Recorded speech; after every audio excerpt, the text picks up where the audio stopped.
Yo, guys, yo. Hey, Logical. You just popped up there. How's it going, man? How's it going? Yeah. Just I got up. It was about 7:15. No, sorry, quarter to 8 or 7:30. Yeah, in the UK, GMT time. So in the morning, I had nothing much to do except the dishes were done last night and all that. So I had nothing much to do. So I just thought, go live and go live. Because I said to Flats I'd do a premiere last night. I just thought, Mrs. still sleeping. Why not just go live and me and the Mrs. can do a premiere later on? You know what I mean? So why not? Here it is. I just thought I'd go live and see what rubbish is in my recommendations. See what we could just look at. Because it's all crap I watch. It's not just flat ass stuff. Sometimes I watch like stupid boxing stuff. You know what I mean? All different types. You know, I watch some of the lol-cow stuff just for a laugh, and I don't take part in it. You know, I just watch it sometimes, and it's usually other people that have reviewed them. You know what I mean? I don't go straight to the source. I watch other people's review them. So, oh yeah, hey Roger, how you doing, man? Listen, if any of you guys want to come in, just say yes in the chat, and I'll put the link in. I'm not putting the link in for everybody to see for a reason. After what happened the other night, you know, with Dislord and that. So, yeah, if you want to come in, just say yeah, let me in YouTube chat, and then I'll put the comment there. I'll put the link there, and then you can come in, and I'll get rid of the link. Anybody else wants to come in, I'll put the link in. Just say yes if you want to come in. And if I see someone new and they want to come in, I'll just say yes, come in, and I'll put the link in. So Roger, Logical, anybody? Well, it's only you two here at the minute, and myself. If you want to come in, give me a shout, and I will put this StreamYard link in for you. Roger usually comes in, so I dare say he'll want to come in. But Roger, just say yes in chat if you want to come in, and I'll stick it there for you, dude. I'll stick it there for you. Yeah, some morning coffee. So I have got a coffee at hand. So morning coffee. Roger, like I was saying, there was no topic. I just woke up about 7:30. I had a decent night's sleep for a change. I don't usually sleep, so I slept all the way through. So not long after the show, me and the missus chatted for a bit, went to bed, and just fell asleep. So just whatever's on my recommendations, we'll have a look and see what's going on. So there's no topic, but cool. Well, just give us a shout if you want to come in. Just say yes in chat. Or you're going to sleep yourself, so you won't be coming in. Then. Cool. So I'll just be sitting here chatting rubbish to myself. That's cool. Yeah, but this is a laugh, right? Anybody thought I would have peed myself, right? When I woke up, I went to the toilet. I'll hand out for a while. What does that mean? I don't know. Hang out. You probably meant hang, didn't you? Because D and G is quite close to each other. Is that what you meant? Hang out for a while. Yeah. Anyway, I woke up this morning, and I went to the toilet. Put my tracky bottoms and all that on from last night. I went to the toilet. And then after finished, as you do, as a guy does, you shake and all that. I dab. But anyway, I went back to the bedroom, and I noticed that I had pee all the way down my legs and everything. So what must have happened is, 2 seconds, Roger. What must have happened is, I must have gone to the toilet, and there was a little pube stuck there or something, and it's peed the wrong direction. So I woke Vicky up saying, "Babe, look, I peed myself. And she just laughed. So she just thinks I've peed myself, and I haven't. I went to the toilet. And it went the wrong way, sort of thing. So yeah, I've got new bottoms on now, like the little keyboards. Right, yeah. I'll give you the link so you can come in, Roger. So I'm not on my own. Invite, copy, got it, and paste it. Roger, there you go, dude. There's a link for you if you want to come in. And we'll just got to look at my feed and see what's there. Keep calling it a feed. It's recommendation. It's still a feed, isn't it? You know what I mean? Still a feed. So yeah, just got to look at that. And see what comes up, and then you can comment on it, whatever it is. I don't know. It doesn't even, like I say, it doesn't have to be flat earth orientated. It doesn't have to be biblical orientated. scriptural oriented, just whatever, you know what I mean? But there's the link for you, Roger. I'll wait for you. I'll wait for you and we can have a look together. You know what I mean? Yes. Just type yes and you put yes. exactly what I said. But yeah. It's not letting you in. Why not? Let me just press it and see what happens.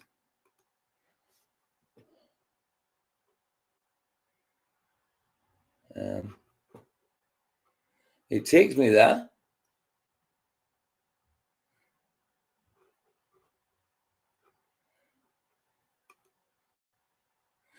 Yeah, it's taking me there. Try.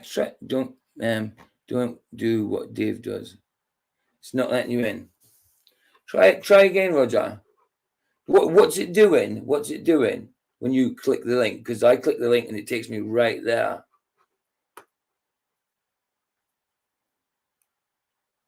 I've got to wait for a bit because you're in the YouTube line, so there's a bit of a delay. So it might be seeming like I'm being quiet for a bit, going silent. Because try again, Roger. Anyway, are you on your phone again? Because it's not showing me anybody trying to get in. It doesn't show me anybody backstage.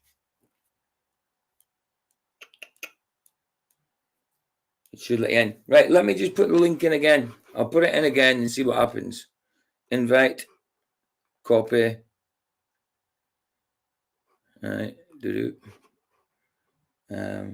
Just go and do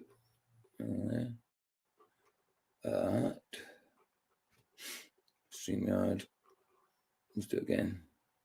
Try again. It's exact same link though. I can't generate a new link. Let me just see. Yes, and does it do Gmail? No, you can't. You can't generate a new link for this. It's not letting you. Sorry. Well, okay then. No problem, dude. What is it? Are you on your phone? Because the link does work because I've clicked it and it takes me straight to the backstage. Now when I click it, so it is working. Yeah, no problem. No problem, Roger. No problem. You don't have to worry about it. If you want to keep trying, it's up to you. I'll see you. I'll see you backstage if you. No, go PG. Okay, cool. But yeah, if you want to keep trying, it eventually let you in. I'll see you backstage, dude. If you try 5 minutes or something like that, try refreshing your page. And if you're on your phone, try coming off YouTube, getting rid of all your tabs, clear all your tabs, then come in again, Roger. Try that maybe. If you're on your phone, try that. I try to get in. The thing happens. Wow, that's weird. The link works. It definitely works because I've just tried it and it takes me straight to takes me straight to mic check, which takes you to backstage. So it does work, definitely. Yeah, Roger, try if you're on your phone, try clearing all your tabs, clear everything, and then go back in because then it'll reset. If you clear all your tabs, that'll reset everything. If you're on your phone, that is. If not, then if you're on your computer, all I can say is refresh your page and that. I don't know. But I'll carry on anyway. And if, like I say, I see you backstage, then I'll let you in. I'll let anybody in who's come backstage. So I'll leave the links there for a while. Get rid of one of them, obviously. Actually, I'm just going to pin it. I'll pin it at the top. Remove one of them. And I'll pin the other one at the top. And if anybody wants to come in, they can. I'll see who's in chat. There's certain people I don't want in. But yeah, there's a link at the top. There's a link at the top. It's making start an account. It's maybe you've lost your account. Try it though. Start. I don't know. It's up to you if you want to do that. About start an account. But when I press it, it takes me straight to StreamYard. It takes me straight to backstage in StreamYard. I can't go in that way because it'll create a loop then because I'm the host. So if I go in as a guest on the other screen, it's just got to create a feedback thing. So I can't do it properly and go right in, but it takes me to backstage, definitely. You think it's your side? Well, to be honest, I'm not being funny, but I do think it's your side. Oh, shut up, Ziggy. I never spoke to you. What do you call it? I can't even remember the name. Vicky's changed the name to Ziggy. Ziggy, stop. Shut up. What's it called? What's it really called? Alexa. That's what it's called. But it's not called Alexa anymore. It's called Ziggy. Good. She didn't hear that. Good. She would have gone on. It makes a reopener. Yeah, okay, cool. Like I say, links at the top, Roger. If you find that you can get in, that's there. You know what I mean? But like I say, it's working. Let me click it again and see what it does. Right. Okay, you haven't got a PC, so it's your phone you're using. Got you. Let me just click the link and see what it does for me again. Yeah, it does work. It takes me straight there. Look, yeah, takes me enter in studio, takes me to, and it gives me the mic check. Yeah, gives me the mic check, gives me the camera check, and then enter studio. So it's definitely working. It's definitely working, dude. Yeah. Yeah, I know you don't. I didn't think you had a PC right now. Right, I'll get going. Oh, well, bloody feed's gone. I hate when it does that. I press something like the side of my screen, and then the whole screen moves up. I'm like, why? I haven't touched the bloody bar at the side. Why are you moving up? Silly thing. You know what I mean? Right. Okay, let's have a look. Let's share it. Share fast. And see what is in my feed. Let's have a look. Yeah, you'll find probably there's a lot of Doctor Who crap and all that. Doctor Who's gone so woke lately, but because I'm a Doctor Who fan, I still watch it. But then I watch the critics about it and stuff like that, you know. So, yeah, we've got big 3 people in chat. Cool. Yeah, there you go. But like I said, the links at the top, guys. Right, let's have a look at my feed, see what's there. Feeding time, Chelsea really art. No, that's all like YouTube. That's a lol cow thing. King Cobra GFS. Chelsea Liat is that's somebody covers somebody on TikTok. Jesse Logan, Logan Paul's files massive lawsuit against Ryan Garcia. Jesse on fire is pretty good. Let's keep looking. Oh, Bob again. Speaker's Corner. What about yeah, Roger on the one. What about Bob, Speaker's Corner? Shall I put him on? Or shall we do something else completely different? Because I didn't really. I'll do something different because we did him yesterday. And if I do something like that, I'd rather do it with Michael and Vicky and that anyway, you know. So let's just do something completely different. Let's just do something like fun. I don't know. I regret trying Kyokushin karate. I like this guy. He's pretty good. Let's look at the 7 minutes old. Yeah, let's look at this. The Beetlejuice trailer. Just something different completely. You know, there's a new Beetlejuice. Still nothing, Roger. Okay, dude, I don't know what's going on, but it's definitely the link does work. Actually, let's do it on my phone as well. Let me just go on my phone just to check, Roger. Let me just check on my phone before I go any further. Let me just check on my phone wise. Yeah, I need to go to YouTube. That would be a good idea. So trying on my phone.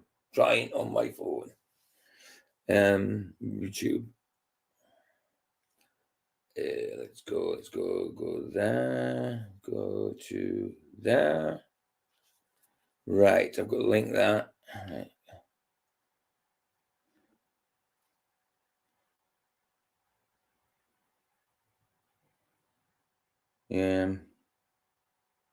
Yeah, works there as well, Roger. Look, takes me to the studio. Probably won't be able to see it. No, you won't. Hold on a minute. Hold it for a sec. Let me go back here and see if you can see it. Yeah, it takes me to the back of the studio. Takes me back studio, Roger. So it does work. I've done it on my phone. It definitely works. Look, that's took me to the back studio. Oh, it's gone. That's my that's you guys. But yeah, it works. It does work, Roger. So yeah, it's your end, definitely, dude. Sorry about that. Yeah, cool, dude. Cool. Go for it. Restart, man. Right. Let's get on. I need to share again. So you can see what's on my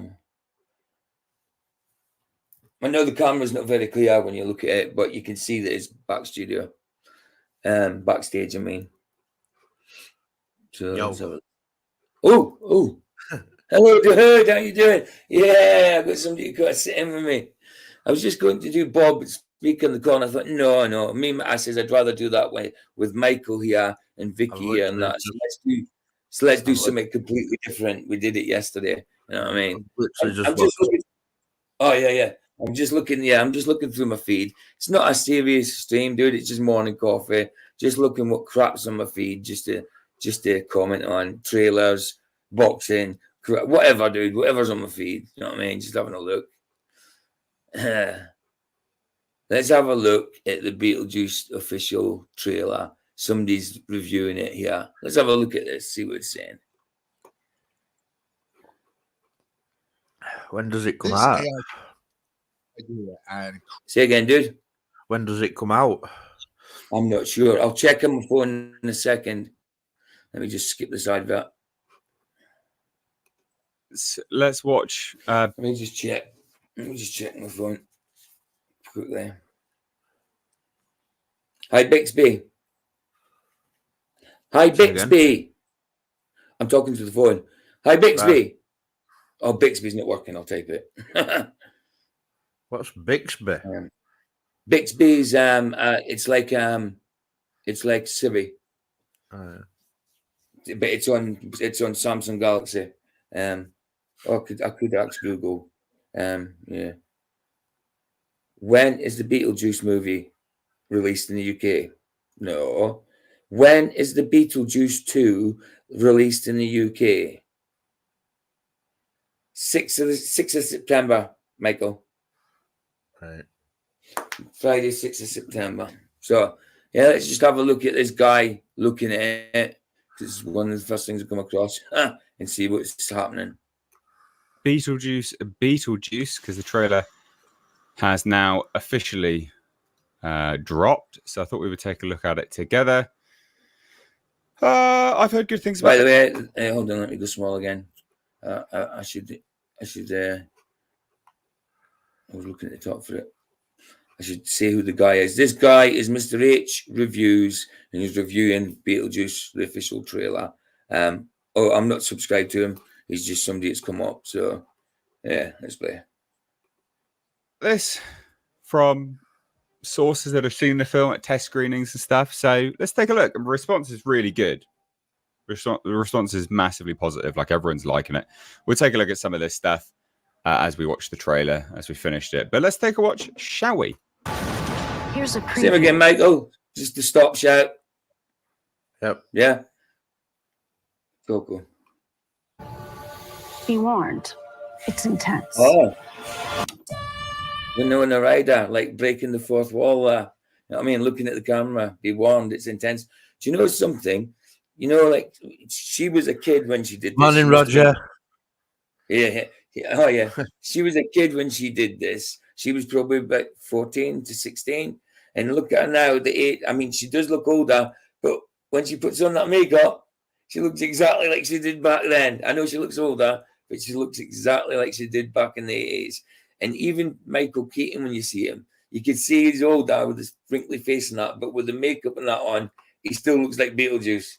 You've seen a bit of it before, haven't you, Michael? The trailer and that. Well, I can remember watching that new Indiana Jones. Yeah.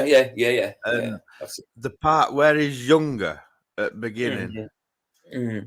When River Phoenix played him, when he was younger. Are you talking about an older movie or the newest one? No, I'm about the new one. Like, it shows, shows bits where he's younger, but it's his voice, and his voice sounds old. Like that. That's what get it away from me. Yeah. And that's the thing. Some people might think, oh, well, it's their voice. It's the same voice. No. When I heard Doctor Who's voice, do you call him? It's going out my head now. They both had wow. Unbelievable. The third Doctor, the main one in the 80s, late 70s, 80s. His name just gone out of my head. I cannot believe that. Anyway, yeah, it's it. Tom Baker, that one. Because there's two Bakers. There's Colin Baker and Tom Baker. I know all the Doctor Who's. It just went out of my head. Yeah, Tom Baker. He did a voiceover for one of the the redos of a Doctor Who, like a cartoon version, because they lost a lot in the fire with the BBC back in the 70s, 80s or something like that. So he did a voiceover for one of them, and it was meant to be him when he was younger, and I could tell that he was older. His voice sounded croakier, older, and it just sounded like him, but it was a voice of an old man playing the voice of someone young, and you can't tell the difference. Definitely, Michael, without a doubt. Without a doubt, you can tell the difference. You know what I mean? Oh, hey, Digital Intel, how you doing, man? Anybody else? Oh, 7 watching. Let me just go up and see if I've missed anybody. No, it just seems to be. There's 7 watching, but there's only a few people in chat. You know what I mean? So, yeah. See hello to everybody. Let's carry on with this. I like that Beetlejuice. Okay.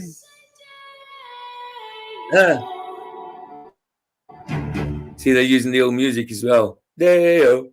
He's dead there. That's You know what I mean? But playing it slower. My head now all day. Is it? But it's doing it slower now. Doing it slower. Can't believe Grandpa's Oh, dead. hold on. Sorry, I keep pausing, but Digital Intel was like, good, bro. Wait, another Beetlejuice. Yeah, it's been in the pipeworks for, like, I've heard about it now for about a year. And you've heard about it for a year now, and Michael, you told me. Yeah, it's been, obviously they've been filming longer than that or whatever because it's done. But yeah, she doesn't look much different with the makeup and that on. She doesn't look much different at all. Yeah, sometimes I think life is harder. Typical teenager, I like it.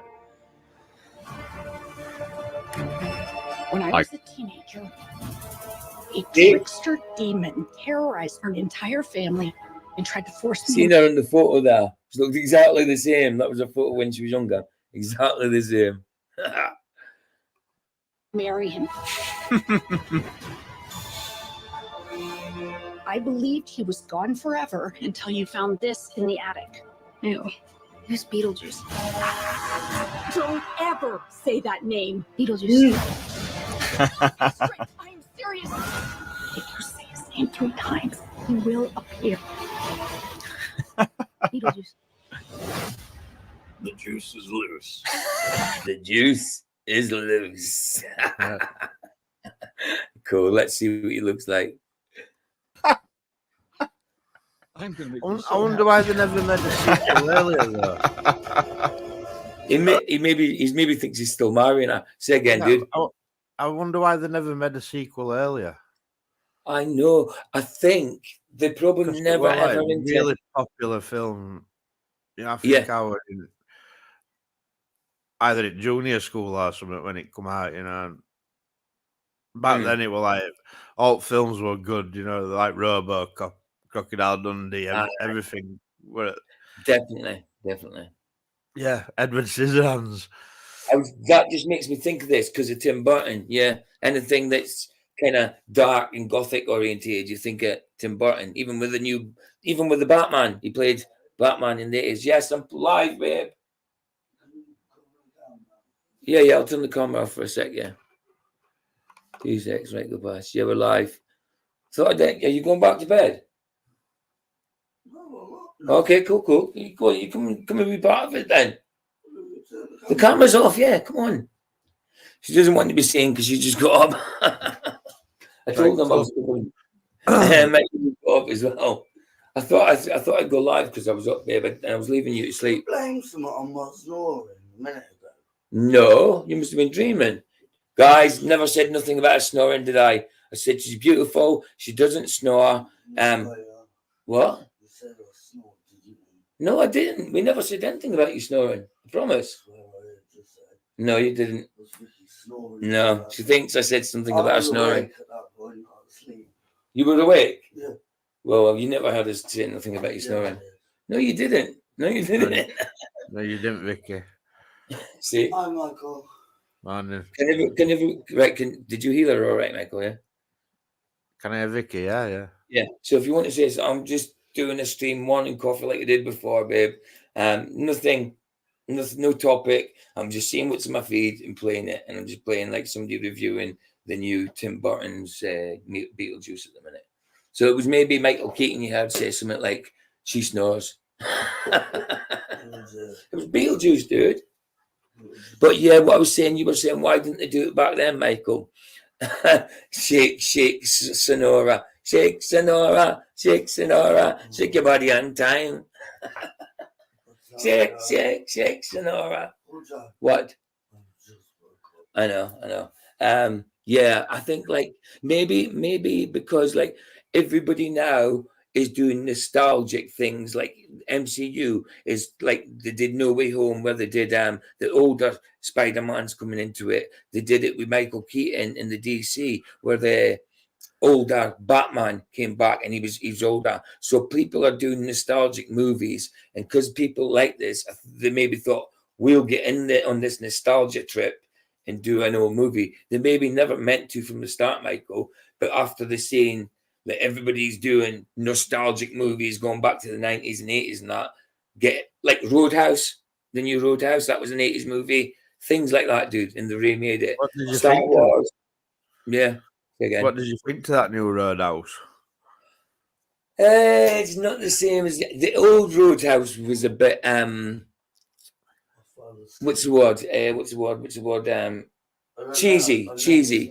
It was like kind of cheesy, but you liked it. The fighting in this one was a lot better because I don't think Patrick Swayze was a brilliant martial artist. He was good because he was about a dancer and that, but not a brilliant martial artist. But it was a decent enough film in the 80s. I definitely liked it because I was younger. Watching it when you're older, you think a little bit cheesy, you know what I mean? Yeah. But that's what everything's going back to, like the 80s and 90s. Cheese, but they're doing it with a contemporary twist on it, with nuance on it. You know what I mean? They're putting their nuances onto it. But I did like it. I liked the fighting, but I did think it was a little cheesy. And Conor McGregor, just played Conor McGregor. That's it. He didn't act. He played himself. That was it. But it was good, dude. It was good. I mean, yeah. I'll watch these things. It is nostalgic for me, definitely. But when this comes out, I'll be straight on it. Definitely. I think Michael will as well.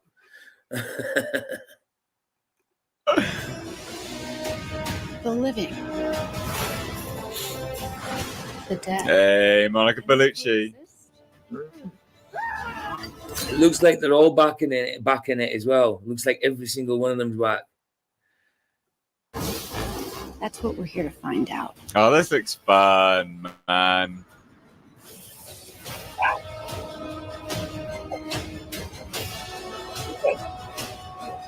Hooray. Where's Beetlejuice? It's not got. I forgot. Oh, it's not got the dad, is it? Oh, it won't have. It won't have Alex. What's his name? Oh, blooming hell! The brothers. The brothers, babe. Baldwin's. Acting. What one at Baldwin's, weren't it? Baldwin's, yeah. It was Alex Baldwin and Gina Davis. Gina Davis is in it. I don't think Gina Davis is in it, but the parents of Winona Ryder in the film has come back, I think. But yeah, no, Gina Davis and Alex Baldwin. Well, Alex Baldwin ain't going to be in any films soon, is he? Who's Franklin Weiner? Who's Franklin Weiner, Roger? Oh, Frankie Cock. Frank Willie. The Roadhouse was a classic. Braveheart was a classic. I mean, but that's 90s. But you know, Braveheart is good for Hollywood, but it's totally historically incorrect. You know, and when it first opens up, it gets the year wrong. It gets the year wrong by 1 year, whatever it was. I can't remember what it said when it opened up, but it was one of the battles, and it got it wrong by a year, I think. Also, Braveheart was good. He would never have shouted freedom, dying. William Wallace was a bit of a rogue. He did do that to the but he didn't fight for freedom. He fought for revenge. He fought because they killed his wife. Nothing to do with freedom. He didn't give a crap about that.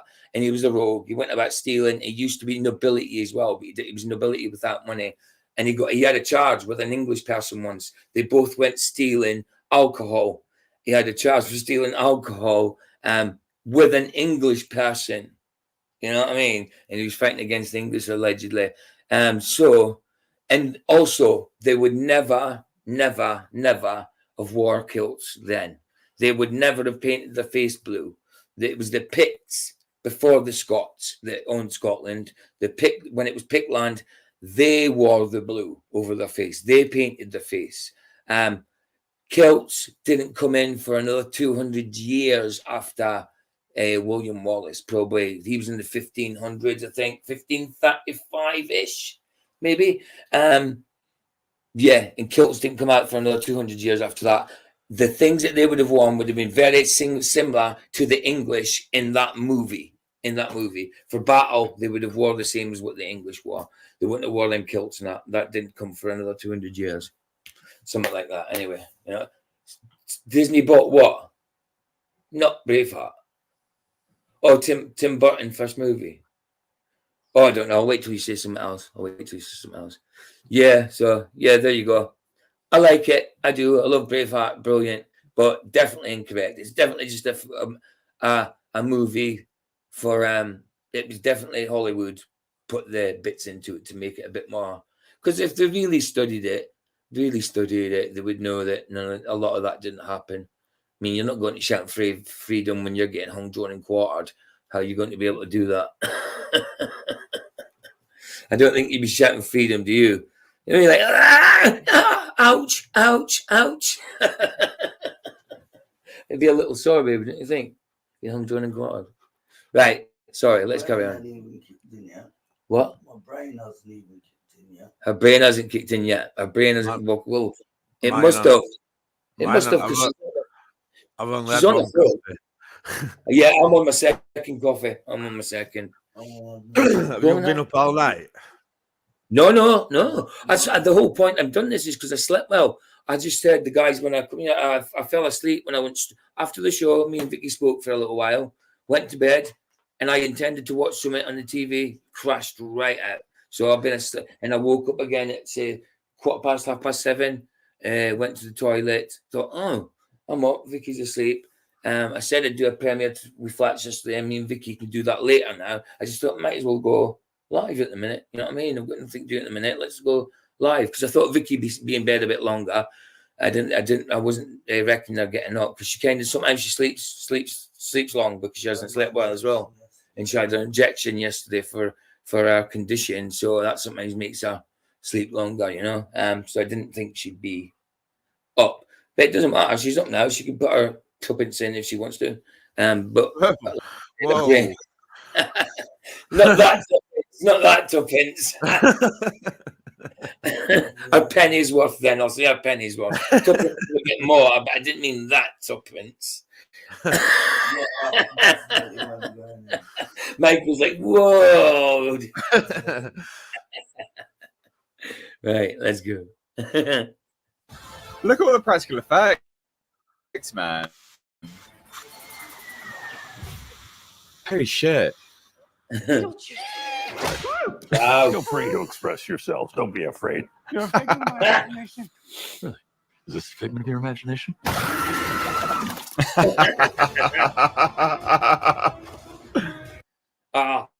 on. Producers, if you struggle finding sounds and samples that... Hurry up. Oh man, they've nailed it.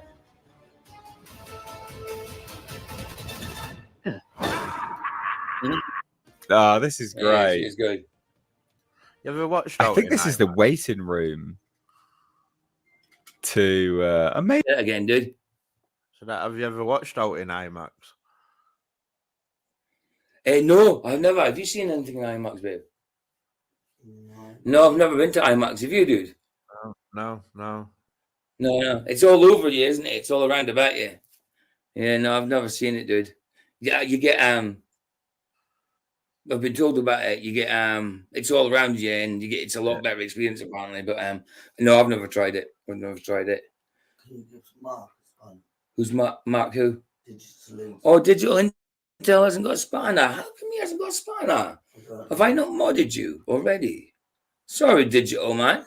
You should be spannered up, dude. Wow. Mark. His name is Mark. Sorry, Mark. Okay, Mark. I don't know what you prefer to be called. Mark, Digital Intel, it's up to you. Obviously, Vicky knows you as Mark somehow. So, Mark, I'm sure that's okay. Because I went on his show. Oh, yeah, that's right. Vicky went in your show in your first... no, it was Second live. live. Ah, of course. I was awake. It was like 2 in the morning. Right, there you go, Mark. Anyway, you're a mod. How come I didn't even notice that? Is there anybody else? Nah, cool. Bless, bro. Bless. Maybe it's not. I don't know. What a great trailer. What a bloody good trailer. Yeah, man.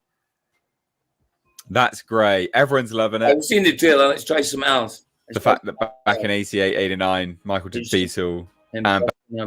Just him talking on it. Let's look to see what else is on the feed. Oh, gone too far. I knew it. Pressed twice. Idiot. Huh. Right, let's see what we've got in here. Come on, a bit faster. What's going on? Right, we won't do Doctor Who stuff. Hulk versus Wolverine. What's that? The Ultimate Marvel Showdown. That's probably fan made. Mark said thank you. Oh, no probs, dude. No problem. Yeah, Digital or Mark, he was cool. Sorry? Oh, Digital or Mark, either. Right, cool. No problem, man. No problem. You'll probably hear me mix it up. Digital Mark. I mean, Digital Intel. I mean, Mark Intel. That kind of thing. No, I'm joking. It'll either be a Digital Intel or Mark. I know his name's Mark because on his live, I said, calling me Queen Bee, and I said, call you Vicky. Yeah. She says it to everybody. Like when she's in a I don't. No, well, not a troll. I don't. If it's not a troll, you know what I mean. I don't mean everybody in the world. I mean people I'm not sure of. Yeah. Were it Badfoot Trolls last night? Yeah. Yeah, it was really bad, dude. It was really bad for trolls. I'd say the worst we've had in a while. Yeah, they're idiots. Absolutely. And saying some vile things. Yeah, to the point that I didn't even see much of the debate. You know what I mean? You know when the game that I've handed to him when all trolls turn up. Yeah, exactly. I told him if you've got nothing nice to say nothing. That's it. But they've always got nothing nice to say. They've always got nothing to say. They've always got everything to say, but it's nothing at the same time. What about that clown yesterday with me? I know. What's it called? Zarga, whatever he's called. One of that fool. Called him dumb, and then he's crying because they called him dumb. Yeah, he's like got about 30 socks and his bonnet biggest trolls going, and he's telling me I'm bad for calling him dumb. Look at Aiden when I called him a child. Oh, I know. And he kicked off. I know he nearly left because Vicky said he's a pet chilling child in chat. So people must have called him a child a lot. I wonder why. What's this? 15 minutes heated debate about God with mic drop ending. Atheist versus Christian. But who's got the mic drop? The Christian. I hope so. Shall we stick this on? See what it's saying? 15 minutes. Heated debate about God with mic drop, Michael. What you reckon? If you want, but I'm still asleep. Yeah. Well, like I say, it doesn't have to be that. It's like I say, it's just a fun stream. It doesn't have to be anything like that. Why are you not going down? Thank you. It's been slow. My bloody mouse. Right, now let's just keep it fun. Let's just keep it like I've got a good shot. Like that, I suppose. I've got a good shot if I can find it though about something to do with God. Let me have a look. Go for it. If you can find it, and you can share it. You can share it. Yeah, you can share it. You got the power.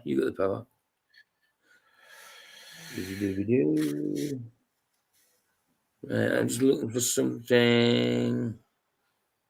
Conor McGregor, Michael Chandler, head on a pike 2 days ago. How long is it? 21 minutes. Flat Earth, no, did Flat Earth last night.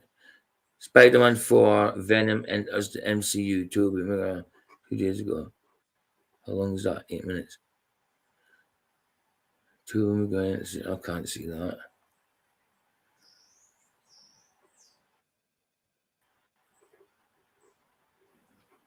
Oh, Boxing World. Idiots. All they do is make up lies. Boxing World, they say they're fighting. That's not happening because this and that. And you go into it, it's like, no, it's not. Joe Rogan never said that. There is a fight. And do you know what I mean? They say that Mike Tyson already beat up Jake Paul and that. Like, why do you make up these lies? Just make a bloody boxing movie. Everybody knows it's not true. What? Hey PJ, do you have Discord? No, I don't. I have got Discord, but I haven't got I'm not on a server. I've got Discord because I used to go to Flats's. I'm just in Discord. I haven't got a server set up. No. Sorry, dude. Sorry. The Forgotten X-Men movie. Shall we look at the old-fashioned X-Men movie? They've never seen one. See what it's like. See how funny it was. So we go. Let Michael find that link. I've found it, like.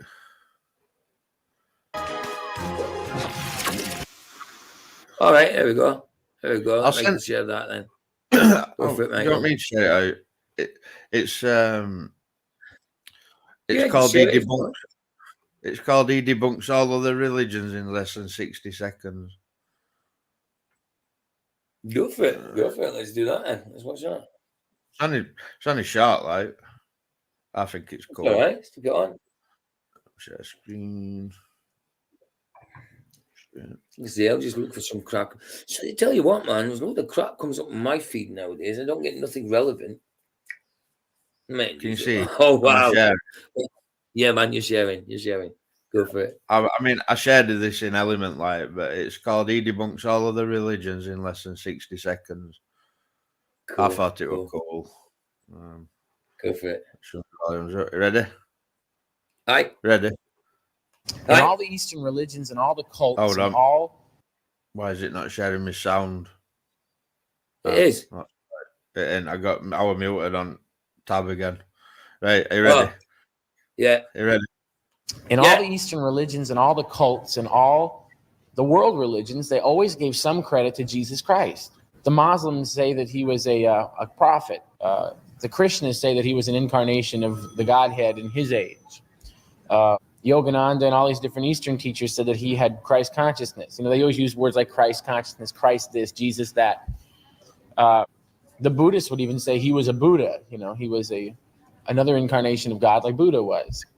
And in all my searchings, I saw that all these people were pointing to Jesus. They're going, well, yeah, Jesus is one of the ways, but we're one of the ways. And they wouldn't all agree on anything except that Jesus was one of the ways. And then I looked into the Bible. I did this all through intellectual reasoning and laid it out on the table and figured it out that if they all gave him credit and he only gave himself credit and they all agreed on one thing, that he was one of the ways, and he only agreed that he was the only way. So I figured I had no choice but to go with him. And then I started praying to Jesus. There you go. That's perfect, isn't it? They all agreed he's one of the ways. They all agree on that, right? So they put their they put some kind of faith in Jesus. So they believe Jesus. And then Jesus says he is the only way to the Father. Yeah. They've got to believe Jesus then, isn't they? That is brilliant. That's absolutely brilliant. That shot. Excellent, man. Yeah, Jesus is king. Pretty simple. Absolutely. No, that's a good shot, man. I think it's too simple though for some people. Because some people just won't have it. Yeah, it's really simple, isn't it? All you've got to do is believe in your heart that Jesus Christ died and rose again, died for your sins, and then rose again so you could be forgiven and go to paradise. You know what I mean? And then confess it with your mouth that Jesus Christ is Lord. It's that simple. All you've got to do is believe that Jesus died for you. That's it. Then confess it. Simple. If you believe Jesus died for you, confess it, and that's it. You're done. You're done. Yes, it's a struggle after that, but the Holy Spirit will guide you, into understanding and stuff like that. You think, Christian, what do I do next? Yeah. Sorry, it is Keith Green. I don't know who he is though. It's because I said he looks like he should be in the Bee Gees. What, that guy with the hair? Aye. The Bee Gees had long hair. Look up his music. So he's a musician. Awesome. Oh, is he? Oh, that's brilliant. Look Vicky, what Mark said. You can say Buddha. you can say Buddha, Krishna, Muhammad, etc., but nothing makes a demon shit scared as the name of Jesus. Why is that, the truth? Why Because is demons that? flee at the name of Jesus. Demons flee at the name of Jesus because Jesus is God. So there's power in the name of Jesus. They're scared of him. They're all deceivers, aren't they? Yeah, they're scared of him. Jesus got the power to cast them out. You know what I mean? He's scared of them, and we've got the power through Jesus and the Holy Spirit just to say, look, in Jesus' name, get away from me. You can't harm me. I'm covered by the blood of the Lamb. Piss off. Simple. Maybe not the piss off bit, but when you're getting rid of them in Jesus' name, but it's that spirit. It's that spirit. Oh, piss off. Yeah, I suppose a little. But you wouldn't. But you know what I mean. I'm just saying it in layman terms. That's it. Yeah, digital. Exactly, man. Exactly, dude. But I noticed Christians. Yeah. Speak up just so they can hear you in the mic. Yeah. They use some Christians use the Bible as a weapon. Yeah. And it is a weapon. Not against other Christians. No, well, no, depending on the situation, no. Obviously, they interpret things differently, but like that thing we went over yesterday, Bob in Speaks Corner. Yeah. That other bloke thinks that because he knows the Bible, yeah, he can use that. Yeah, no, I get you. For me, when he says what's in the Bible, he doesn't have the calmness and the faith that you see in Bob. Yeah, that's it. Bob had composure. You know what I mean? Bob had composure. That guy had to keep interrupting because Bob had the truth, and Bob just said, "Yo, I didn't interrupt you. Chill. Stop, dude. You don't interrupt." But Bob never did. Once I seen Bob interrupt, and that was in the first one. And he said at the end, no, I'm interrupting you. You interrupted me, so I'm interrupting you just for a second. Said one thing, and that was it. But in general, no, he doesn't interrupt. He does not interrupt. And when somebody interrupts him, he gets them told, look, chill. He doesn't say it like that, obviously, but it's like, chill. I mean, my turn. You can speak after I've spoken. It's easy as that. He's got composure. You know, he's got composure. It's not just that. You can see that he believes the words he's saying. Of course he does, without a doubt. That bloke for me was just telling. What's have you ever read a Gospel of Barnabas? Is that an extra biblical text? Yeah, I think it is. Yeah, I haven't read it though. But Barnabas, I don't know if it's part of the Apocrypha. Yeah. I'm not sure. Is it? It must be. It must be the Gospel of Barnabas. It led me to think. Yes, you know, I used to think like, why did they pick Canonate Bible? You know, and I'm starting to realize now because although I think you can find some truths in these, like your Enoch and stuff like that, I think it's really super important to know Bible first. And somebody commented to me yesterday and says, read Book of Barnabas, no Holy Spirit in, you know, when God says, let us make man in our image, no Holy Spirit there. And I was like, bruh, the Spirit of God over the face of the waters, that's Holy Spirit there, you know. The Trinity is in Genesis, whether you want to accept that or not. You know, and I think this is one of the big problems with people. They're reading these extra biblical texts and not really taking notice of the Bible. Yeah, well, we'll see. Hold on a minute. Right, let's have a look at this. I know it's Wikipedia, but just let's have a look at this. Share this tab instead. Yeah, that's you in shared. And back to that. There. Oh, well, was considered an apostle. Say again. Barnabas was considered an apostle. Yeah, So the original 12. make this bigger. Can you see that when it's bigger? Can you? You can't really see that. I'll have to make it bigger. Can I zoom it? No, I'll just go. I'll have to use this. Zoom. Let's try that twice. Right. See how you see that, StreamYard? Can you see that, Michael? Still no? Can I see it? Yeah. Can you see what it says? Yeah. Yeah. All right. Cool. We'll go with that. Right. And it's people can see that. Hold on a minute. Let me just. Oh yeah. It doesn't matter. I think, yeah.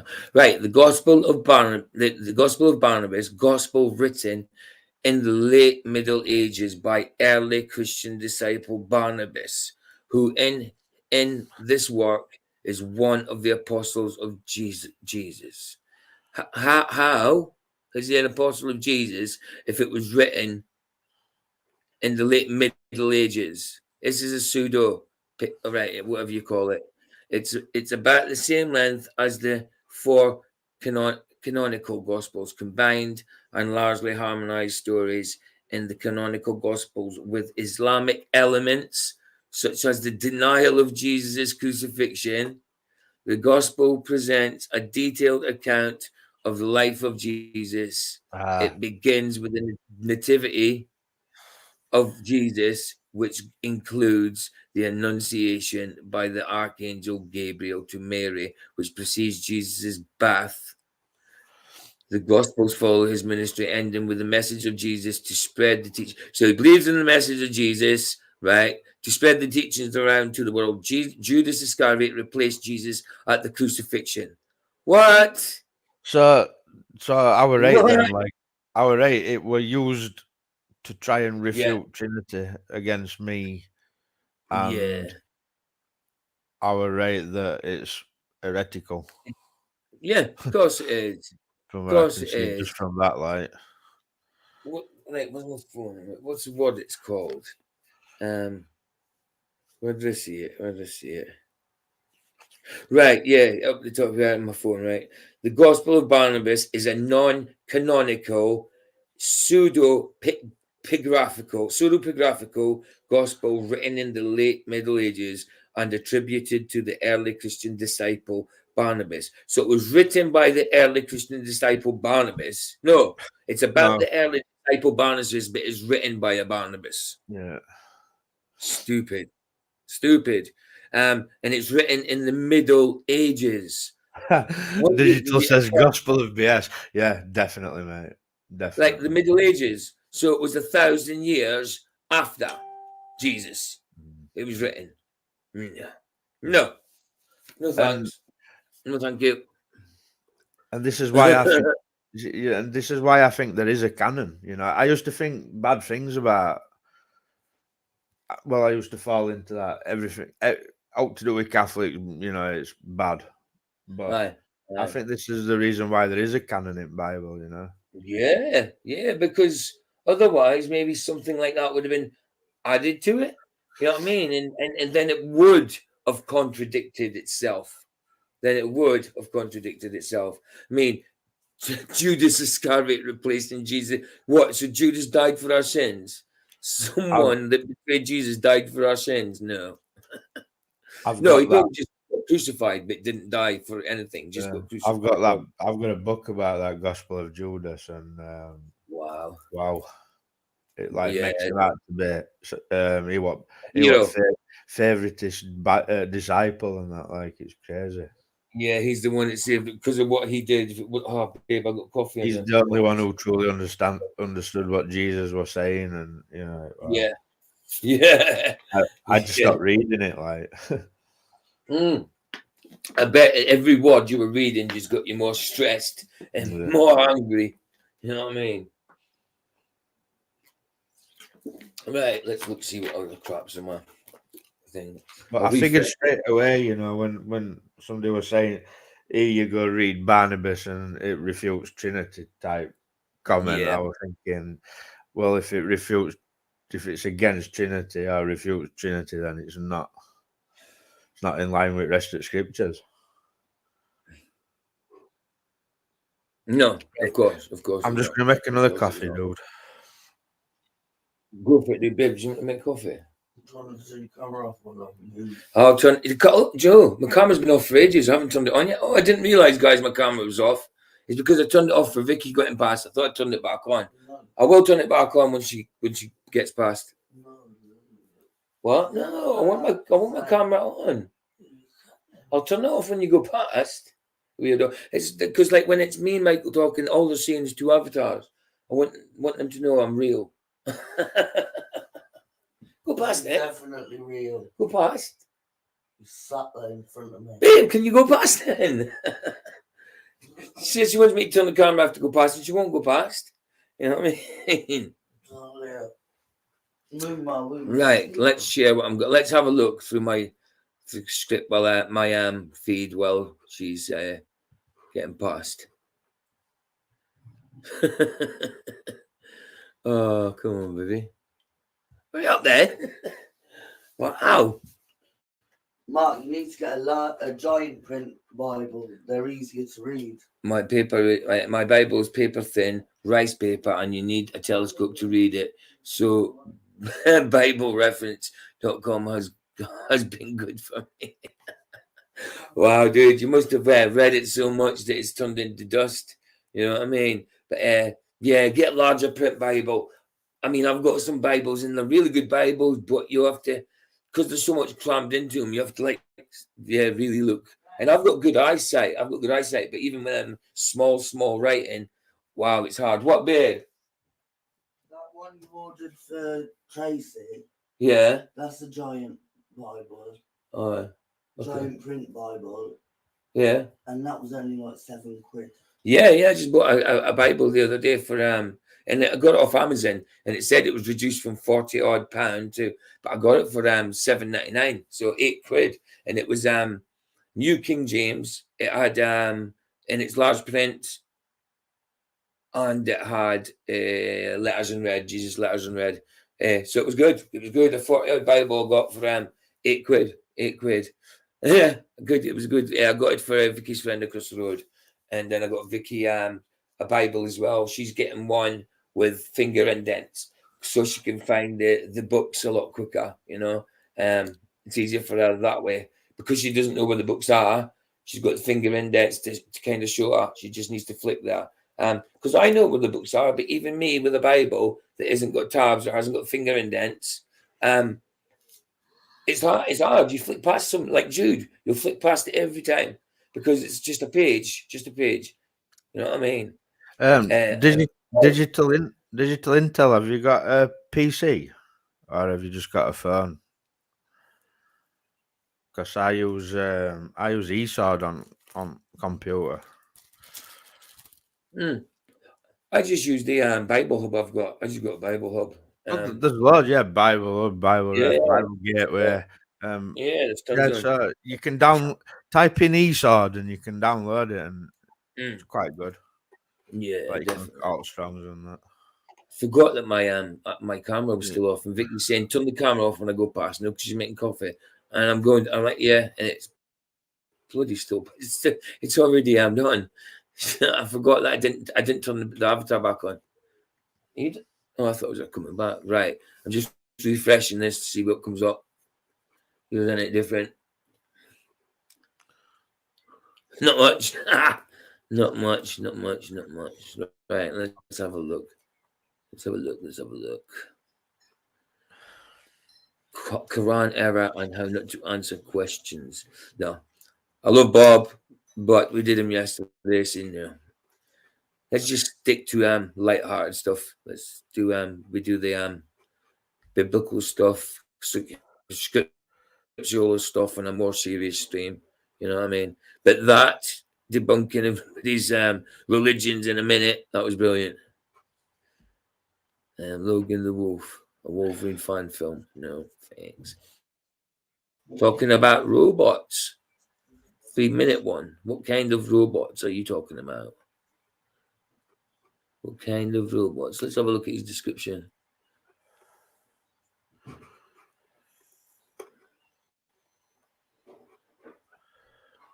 I got to there's like in town, Right. there's like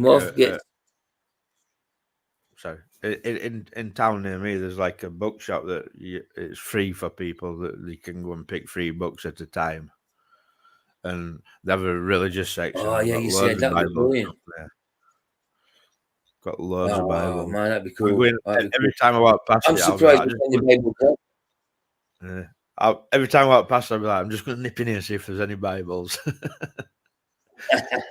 Too right. Muff gets all hype over whatever that is. So for a very special event to celebrate 40th anniversary of Transformers with the special guests including Simon Vernon, Sullivan, Chris McFeely, and a virtual interview with Bob. All in 3 minutes. Okay, let's have a look.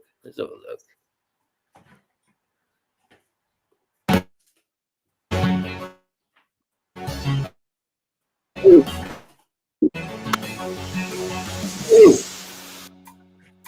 Hey, Scottish man. He's fit players to man, that kind of area sounds a wee bit like Dylan, I know what I'm saying. It's moving because it's moving. Just 1 minute.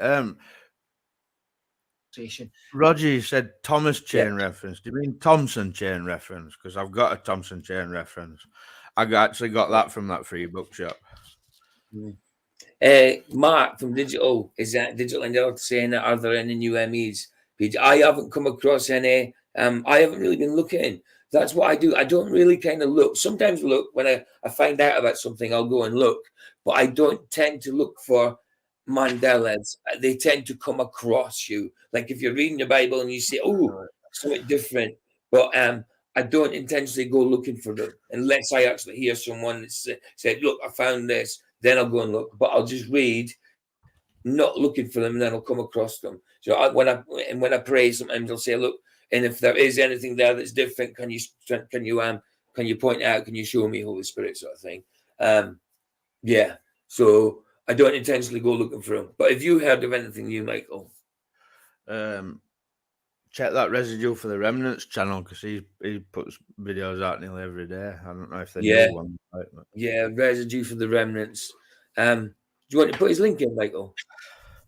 Yeah, if I can find it. 1 minute. Yeah. If not, I'll have a look. If not, Vicky. I will be able to find it. Just give me 2 minutes. Yeah. It'll just be in your subs somewhere. It'll be in my subs. I'm sure I'm sub to him. Right. Let's hear what he's saying. And this week, we're having a special week. We're reflecting back on TF UK Con. So this week, you'll have seen the incredible interview with Bob Badiansky, an absolute highlight of my life, to chat to essentially the creator of so many of the characters we all know and love. Bob was a virtual interview. Yeah. We've had incredible guests in the past. To be honest, I think it's about Transformers. We've had Simon Furman for 3 years, and I genuinely think I could talk to him every year for the rest of time. This year we had Lee Sullivan, we had Lee Bradley come and sell on his art. We will have Lee Bradley in the future to have an interview. I think it's just 3 minutes talking about the time he had. He's not going to show us anything because 3 minutes, he's not going to be able to show us crap. He's just talking. Look, just talking. No, we ain't watching him. He's just full of crap. Let's not watch him. Oh, why do I keep doing that? Keep going to blimmin' Google. Go back. By the time I find something, Michael will have found that link for you guys. The link's already in chat. Nice one. Nice one. There you go, guys. Links in chat. Ooh. What the hell? That's good. It's because she sprayed. No way. I didn't think we'd get away with that. Look. See that? In the shot.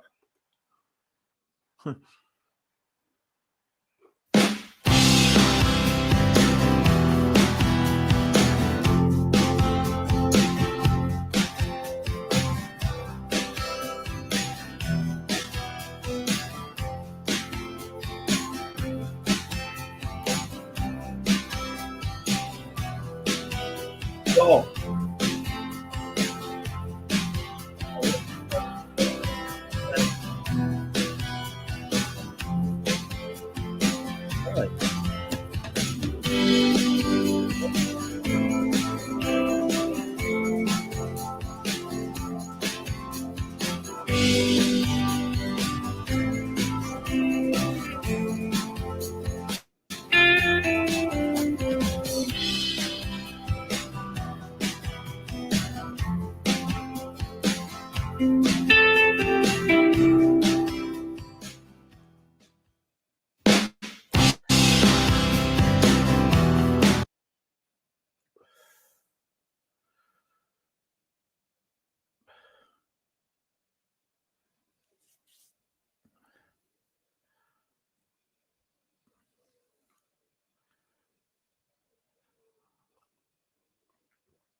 Roger says boring.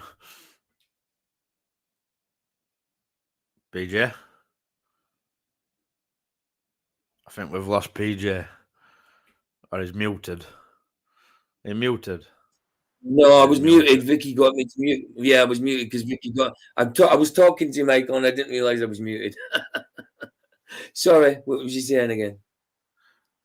Roger says boring. Yeah, it's boring. It's boring. It's clickbait, isn't it? It actually worked because I went on it to see if it was that, and I thought I didn't think they'd get away with that on YouTube. And it's a short, so they haven't got really much of a choice for a thumbnail because you don't get to do a thumbnail. You just get to choose a cover, but it's from the video. You know what I mean? So that is clickbait. Unbelievable. Yeah, Roger keeps trying to get in, but it keeps kicking them out. It's got to be your side, Roger, because Vicky, click the link and see if you can get in. Don't come in. But if you don't want to, but click the link and see if it brings you in. Yeah, I've done it. I'm just trying, Vicky. I've done it myself, but obviously I wasn't going because it would have caused a loop, a feedback, a loop or whatever. Is it taking you to the back behind the studios? Yeah. So Vicky, is that you in? Yeah, no. So it brings you there, doesn't it? Yeah. Echo. Yeah, see if Vicky gets to it. Yeah, because she's on it. Yeah. So you can get to it, can't you? Yeah, it does work. It definitely works, Roger. Definitely works. So it must be your side. And I'll just click the app in the chat. Yeah, that's it. Right. Let's look. You have to go through Google. Foodie Beauty, is this the end? Yeah, no, he knows that. You just press the no. You just press try a different browser. No, you just press the link. Yeah. Did you not press the link? Like. Yeah, that link. Yeah, of course. Yeah, try a different browser. He's on the phone. Maybe you ain't got a choice of that. If you can, try and get try Chrome. If you're not Chrome. Is there a StreamYard app?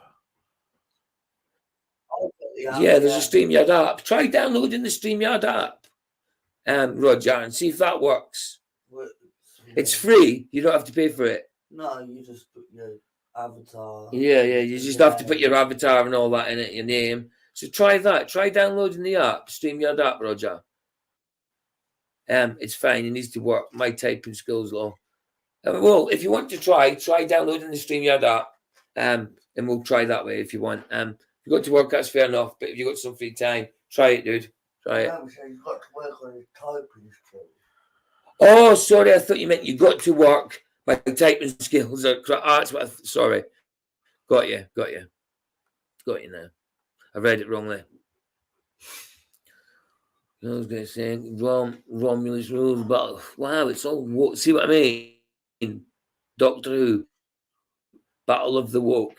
Everybody knows it's turned woke. It's awful. You won't believe that they did what they did for fame and money. There's no going back now. Let's try this. See what this is about. Looks like I've had a look at it before. Money can't buy me love.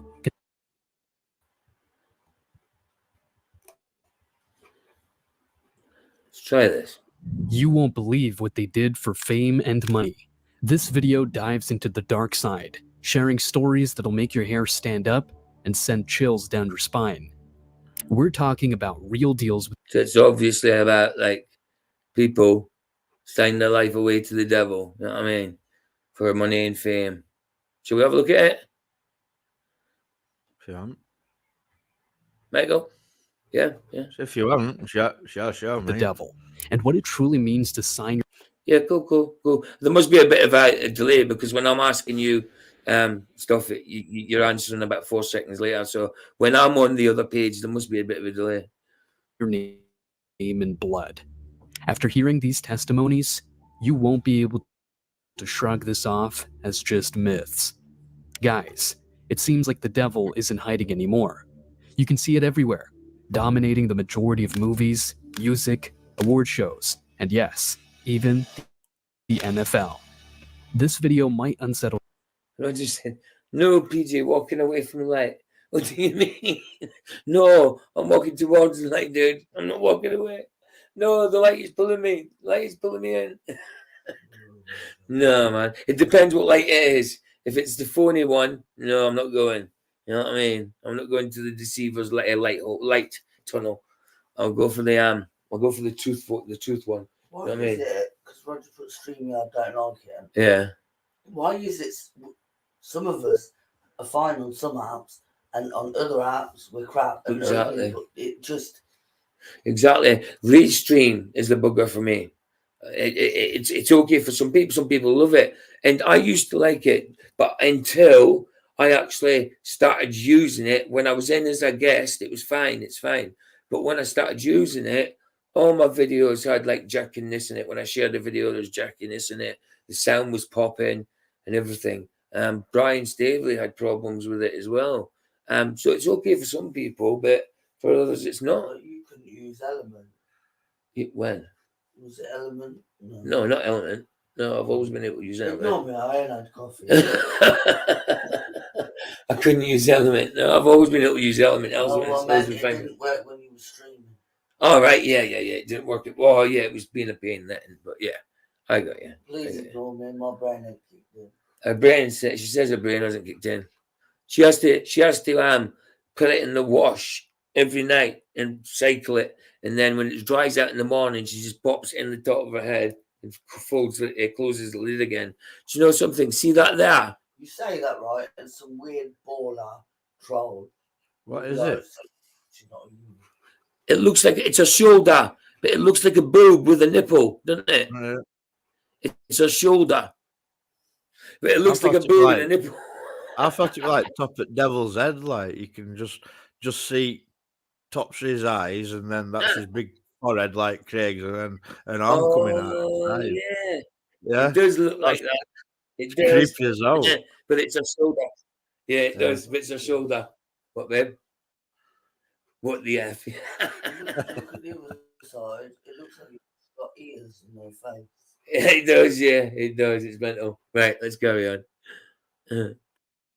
Some of you, especially as it involves many celebrities you admire. So, if you're not ready to face these truths, it might be better to stop watching now. But if you're prepared to uncover the reality behind the glamour, let's begin.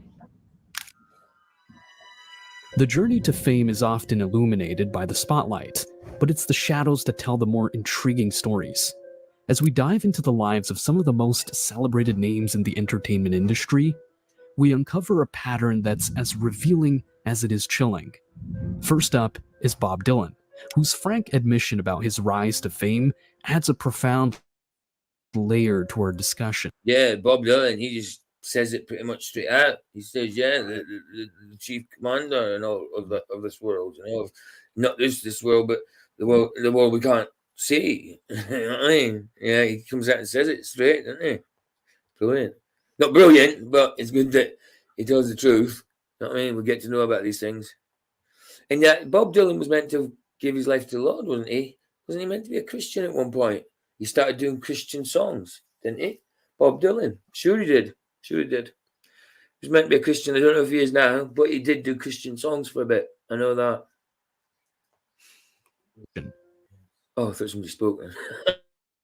Dylan reveals the foundations of his success, which he intriguingly describes as making a deal with the commander-in-chief of this world and the world we don't see.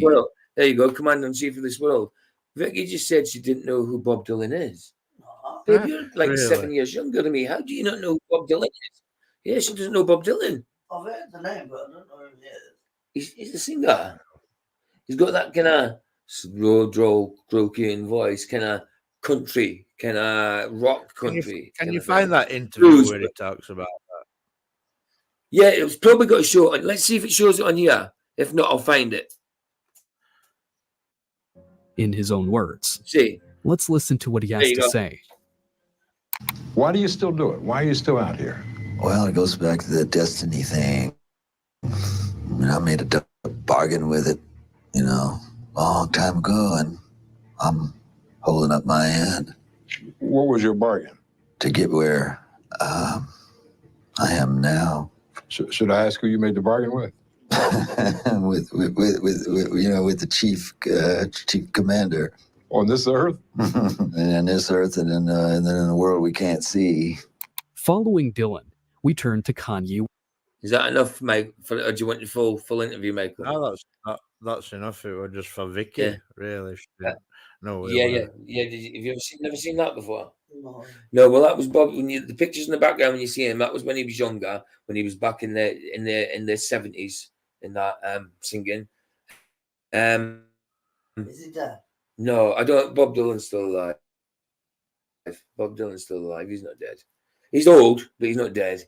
He's still singing, I think. He's not bald. No, he'll have hair. He's not bald. No, that's but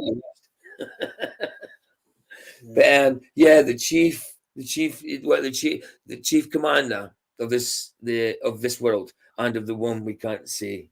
Yeah, came straight out and said it. He was a bit apprehensive, like laughing, like, well, you know, the chief commander of this earth, and a place we can't see. You know what I mean? So he didn't want to say it. So, but he came out. Fair play. Came out and said it. Do you know it's Bob Dylan's birthday today? You are kidding. No. Bob Dylan's birthday today. Really? Yeah, it's Bob Dylan's birthday today. He's 83 today. Isn't that 1941? Isn't that a quinky dink, man? That's a mad quinky dink. We just watched him. It's bad. There was something, and I said to you, look. Louder. I'm losing my voice. Yeah, but just a bit louder, babe, because you remember yesterday there was something when we were doing the video or something, or I was reading in my daily devotions. Yeah. And I said, look, it's today. Yeah, of course, yeah. All these weird coincidences. Yeah, you get a lot of them. But yeah, it's his birthday. Right. We all know what Kanye West is like. You know what I mean? You know what he's like. He's not the one that does the triangles, though. It's what's his name? The one that does the triangles. Kanye West started his own church, didn't he? Yeah. I know that. He pretends to be a Christian now. You know what I mean? He's gone through all the bloody religions. 24th of May, 1941, 24th of May. It's his birthday today. That's crazy. Jay-Z, thank you, Mark. Jay-Z, yeah, he does the Illuminati triangles. But this dude, he's got so much hubris, it's unbelievable. This dude will say that he's the number one most played music in the world, and that he's just got so much hubris, it's unbelievable. Let's check it. I've seen pictures of Jay-Z. A true visionary in the music industry. Kanye. Sorry. I would just say I've seen pictures of Jay-Z in Mason garb in Mason Temple, like. Yeah, see what I mean? And it's crazy. Now he's Jay-Z and Beyonce, they're like, even Beyonce says, like, Beyonce's like used to be like quite shy, but when she goes on stage, is this thing that takes over. What's the alter ego called? Oh, I don't know. Tracy. It's come on, Tracy, tell live.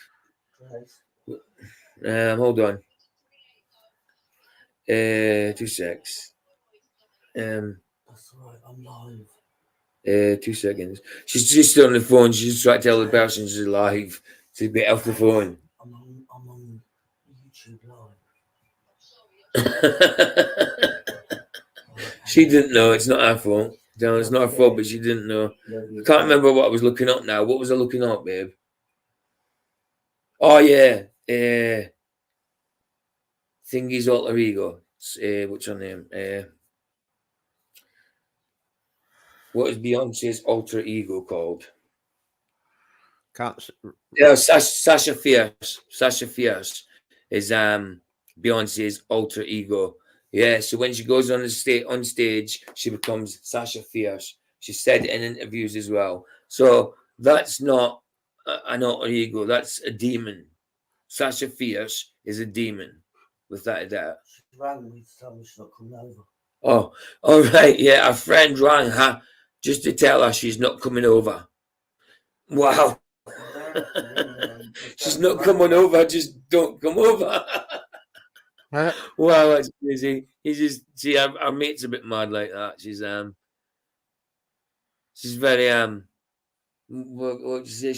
She's got LDs. She's got LDs and that. So she's hard of understanding and stuff like that. You know. She's lovely. But she's all right. Well, sometimes when she doesn't cause trouble. Exactly. Yeah, because she does like to cause trouble now and again. But yeah, she's okay, I suppose. Right, let's go. Roger's put a link in chat that he wants you to play. Oh, okay, Roger. Let's have a look. Let's get it up. Say again, mate, babe. Right. Someone in chat that knows you. Babe. Say again. Castaway Adventures. Your fishing guy. Oh, hold on. Yeah, 2 seconds. 2 seconds. 2 seconds. Let me get this sorted. There's yeah. I got you. Right. Shirley's tab instead. Am I sharing that one instead? Yeah, I am. Cool. So, right, let's wait a second. Skip here. And let me just stop that a second. Back to stream here. Where is he? I've not seen him. How come I not see his name? He's all the way on that. But well, where is it? How far up was it? I can't even see his name. Oh, there he is. How you doing, dude? I ain't seen you in a little while. Have you not been staying in touch with Harry and that? Like, Harry's just been on holiday and stuff. Yeah, we'll have to go fishing soon. We'll have to go like Castaway Adventures.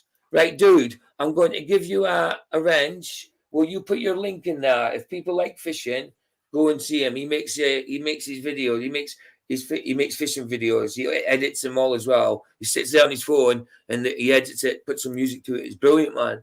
His videos are ace. So I'm going to give you a wrench. I can't remember your name. Is it Mark? I think it's Mark. It's Mark, isn't it? I can't remember your name, but yeah, we go fishing together with Harry. I mean, we don't know each other well, but we know each other through Harry. But Castaway Adventures is brilliant. I think your name's Mark, isn't it? But yeah, I'm going to give you a spanner and put your link in. Once I add you as a moderator. So we've got Mark and Mark.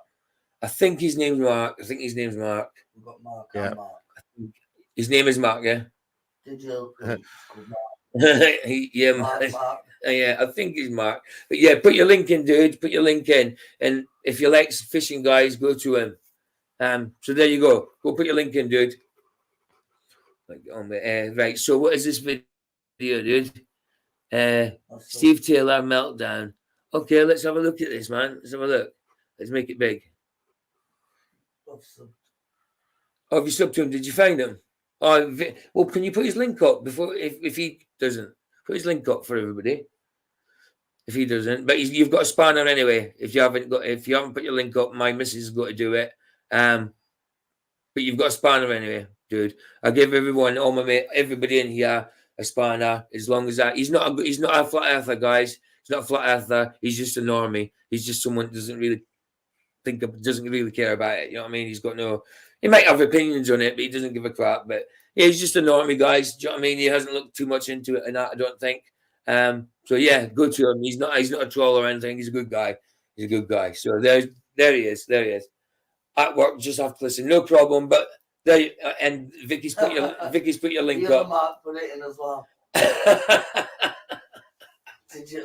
Digital Intel put it in as well. It is. Your name is Mark, isn't it? Oh yeah. He's already said it. Yeah, Mark. Sorry, dude. I'm not long up myself. I'm not with it.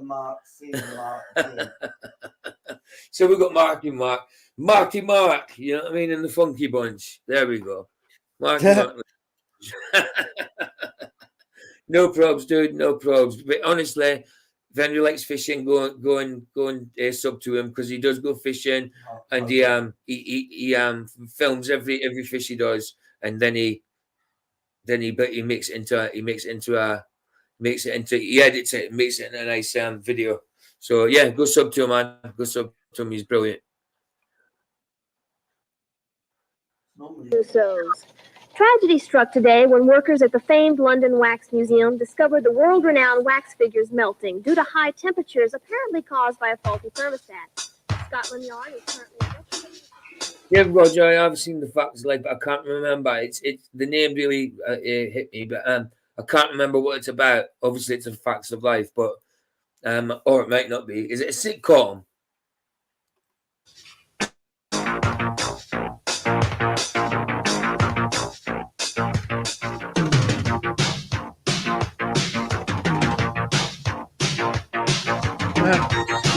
The famed London Wax Museum. This has got to be a funny song, isn't it? I always do that when I go to pause. This has got to be a funny song, isn't it? Let's just keep it there, a bit there. Well, it's the 80s music.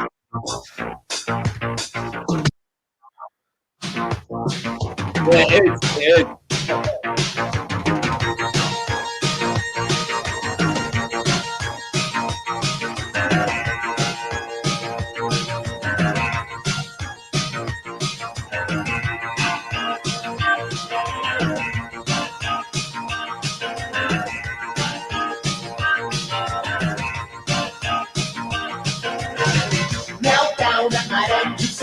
The queen is losing face. Meltdown at Madame Tussauds, a national disgrace.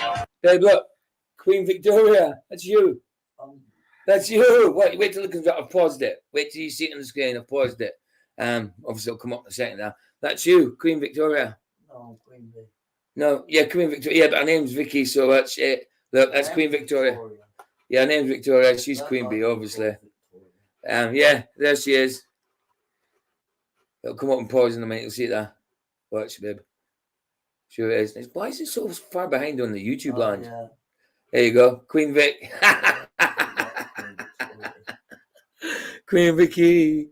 Well, it's the middle of the night, it's the London sun. Could have been the janitor, could have been the vine. Someone said the thermostat never did work. Now we got the temperature going berserk. We got a meltdown at Madame Tussauds. The queen is losing face. Meltdown at Madame Tussauds. A national disgrace. Celebrity statesmen, mysteries elite. The cripple with the hallway is the secret. The boy and the boys, the shrieking on the spot. Someone take a photograph, get them while they're hot.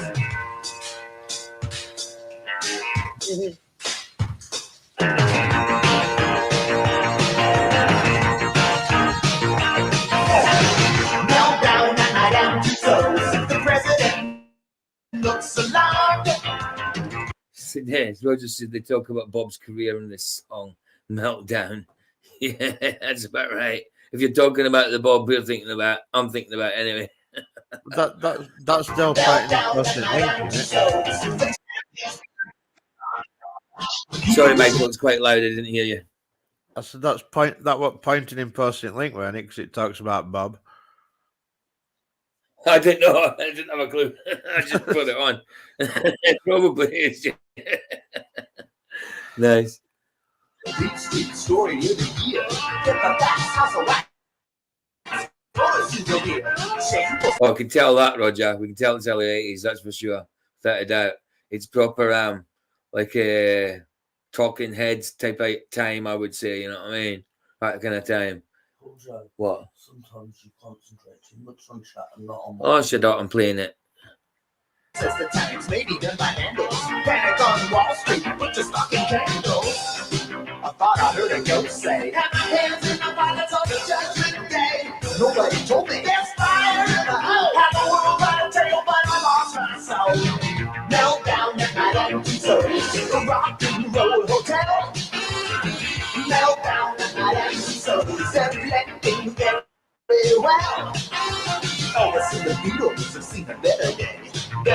burn out than to melt away. Dylan may be filling the puddle they designed. Is it gonna take a miracle to make up his mind?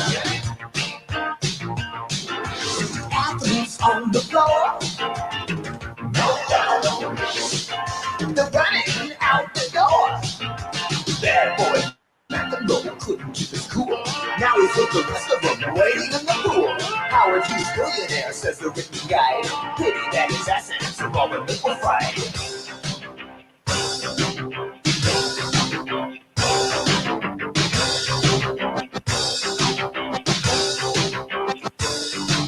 Celebrity status only got in the way. And my hands in my pockets on the judgment day. Those big googly glasses, I remember that. Proper 80s, this is. Proper 80s. In fact, he's wearing the David Bowie trench coat. You can't take it with that smile and the heart. Like a world Cool, by like the but I lost my soul.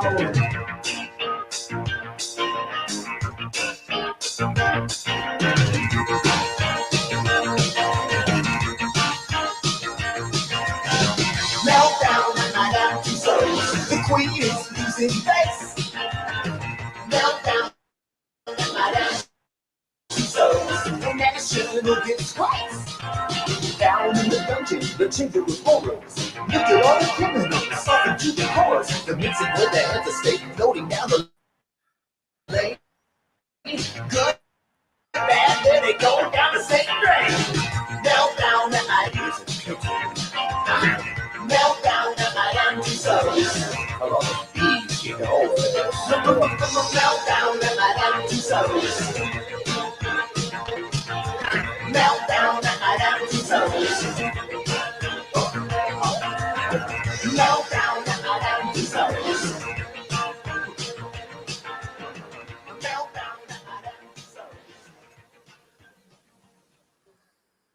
Dominoes. I just thought. See you later. I just thought. Yeah, see you later, dude. Bless you. Nice one for coming. I just thought, Roger, was that song commercial or is it copyright free? I might have to clip that out at the end. Because I don't know if they'll let me have it. They might because I spoke through it. I don't know. But if it's that was old enough to get away with, surely. Think it'll be old enough to get away with? It should be. So. It's 80s, isn't it? Surely. Yeah, I might get away with that. I just thought, I never thought, I just played it and I never thought, because every time I've ended with music and that before in a live, Roger, I've had to bloody clip it out. I've had to clip it out. But it might be okay, wow. Michael, I was going to say Mark because you were all saying Mark earlier. That's because we have two Marks. I know. Yeah, like Michael said, it might be old enough to get away with, and we spoke through it as well. So we'll see. We'll see. Once I stop at the end, we'll see what happens. It's all good. If it has to be cut out, it has to be cut out. It's one of them. Yeah, let's go back to the other video. See what it's saying. But yeah, it's pretty cool to see that. Nostalgic. Yeah. Right. Present. How long on for? I'm going to do how long I've been on already, an hour and a half. I'm going to be on for another half hour. Is that okay? Yeah. Why? It's just a question. Oh, just a question. I thought you thought you had something in mind, like, okay. So yeah, I'm going to go try and go another half an hour, babe. Is that okay? Yeah. Oh, good. Oh, groovy. Michael. What? Is that okay with Michael? Michael just came in because he woke up and seen me live. He wasn't here from the very, very start. In fact, he was pretty much here from the start, but it wasn't. I'd just gone live probably about 5-10 minutes before, and he got it wasn't like we both woke up and talked about it and planned it. I just went live and Michael turned up. And I woke up. And you woke up, yeah, absolutely. Right, where is it? That one. Share again. Sharing. Yes, we are. You all good, Michael? Say again. You all good, yeah? Yeah. All right, cool. It's just I thought you'd gone quiet. So, right. Let's I play it. woke up properly, yeah. Yeah, I know. Me either. That's why I'm just babbling. You know what I mean? But I just thought it'd be a good idea to go live. And Vicky's like, how long you got to stream for? Like, probably another half an hour. So, I says, why? He says, no, it's just a question. Usually a question means something, though, you know, means there's something behind it. What it means is you better stop streaming. Yeah, that's what I thought. Michael, what it means is you're not doing another 4 hours. No, I'm not doing 4 hours, no. Do you know what I mean? No, it's not. Just another half hour or 3 hours or something like that. A half hour or 3 hours, I don't know, one or the other. I don't know. It might even go for 7. Beat the last one. It's like my longest one's 4 hours 59, 58. So nearly 5 hours. It better not be Christmas, Roger. Otherwise, that means we've already had a summer, and I've missed it. Well, that's true. True. That means I've missed my fishing. I mean, I caught a perch the other week, but it means I've missed my fishing season. No, it's another year without If you went on for like hours and hours, I would unplug the Wi-Fi and hide the box. No, you wouldn't. I would. No, you wouldn't. Well, I'd go home. No, you would. I'd go home. Yes, I would. I'd go home. I'd go home and stream now. Right, play. Shut up, Vicky. Insights that really make you rethink what success means. He's talked about how personal losses have shadowed the careers of legends like Michael Jordan, Bill Cosby, and Dr. Dre, highlighting. I'm going to let this play a second, Michael, so I can go for peace. So don't shout stop till you see me come back. A much darker side of fame. Without revealing too much, let's just say that Kanye believes the price of fame is much steeper than many of us imagine. My mama was sacrificed. Neutral. You understand? Yeah. Michael Jordan, what about him? His daddy, right? Bill Cosby, his son, right? Dr. Dre, his son. You're out in Hollywood, a lot of people come up missing. Feels like it might be a lot of that in order to control, traumatize. They want to monetize and traumatize. And God loved me. That's more important than keeping it alive. That's the thing. You know what I'm saying? And this truth is going to be heard. Devil took all the producers, the musicians, the designers, moved us all out to Hollywood, moved us all out to New York, chasing gold statues, literally signing a contract and selling our souls. A$AP Rocky's journey adds another layer to this narrative. Imagine reaching the pinnacle of your career, only to find that each album release coincides with a personal loss.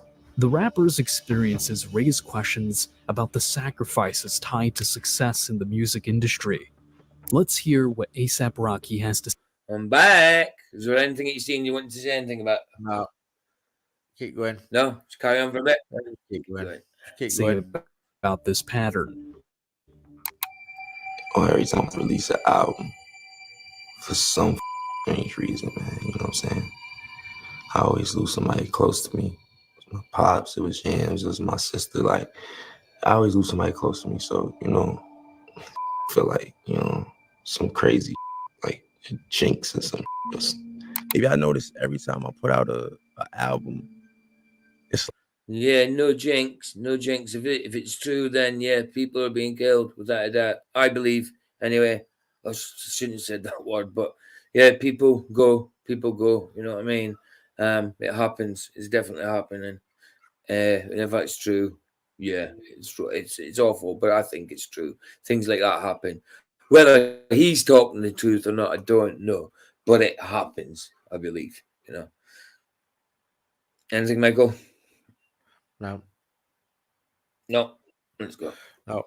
I'm gonna do another coffee run, I think. like I lost my pops with my first album. I lost Yams with my second album. Go for it, dude. Go for it. I'll just leave this to play because I've got to do another smoky run. You know what I mean? Go for it. And there's debate. I know, Roger. Don't worry about it, man. I know. Like you said, if you try the app anyway. Try the app. I said I'll try and get you to do Discord. So see if I can't do Discord. I'm not a server. I'm on Discord. He's already asked. I'm on Discord as a user, but I haven't got a server. Right. And Michael used to have a server, but he shut it down. So I haven't set up a server in Discord. Maybe I should do. I don't like Discord. I really don't. But maybe I should. Yeah, maybe. Okay. What I'll do is I'll set up a server. I'm definitely a user, but I don't use it. It was only because when we first started doing Flatzoids, we were on a Discord to do it, and then we started doing it through Element and stayed in Element. But now he does it in Restream, and he's still got the. What are you laughing at?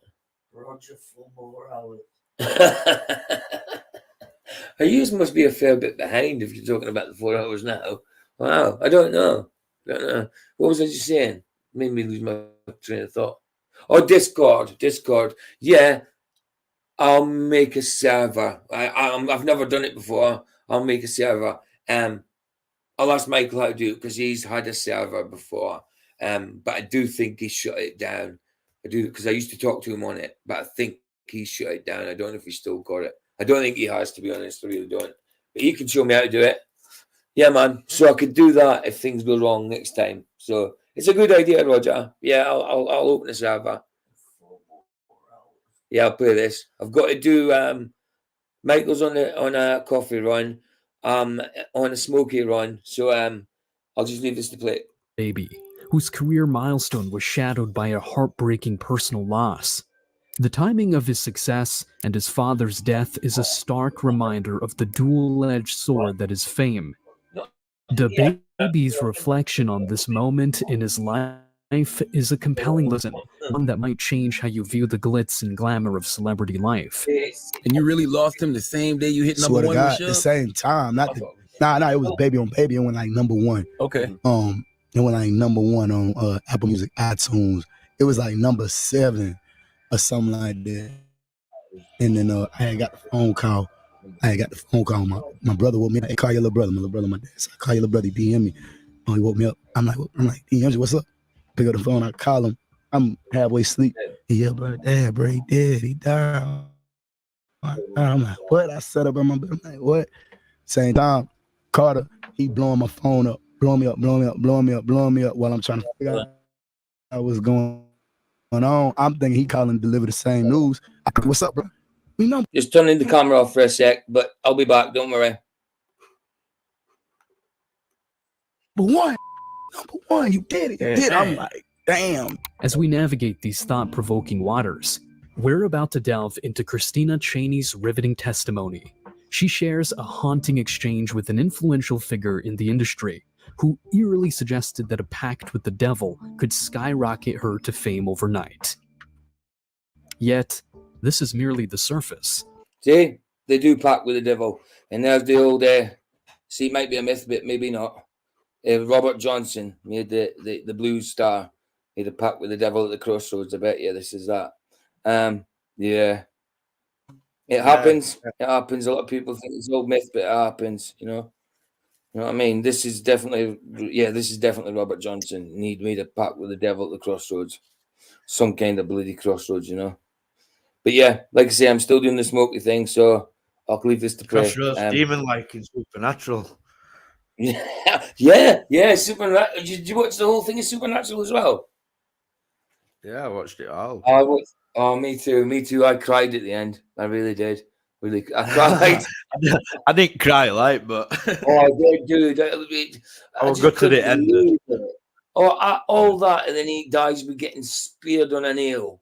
Oh, come on!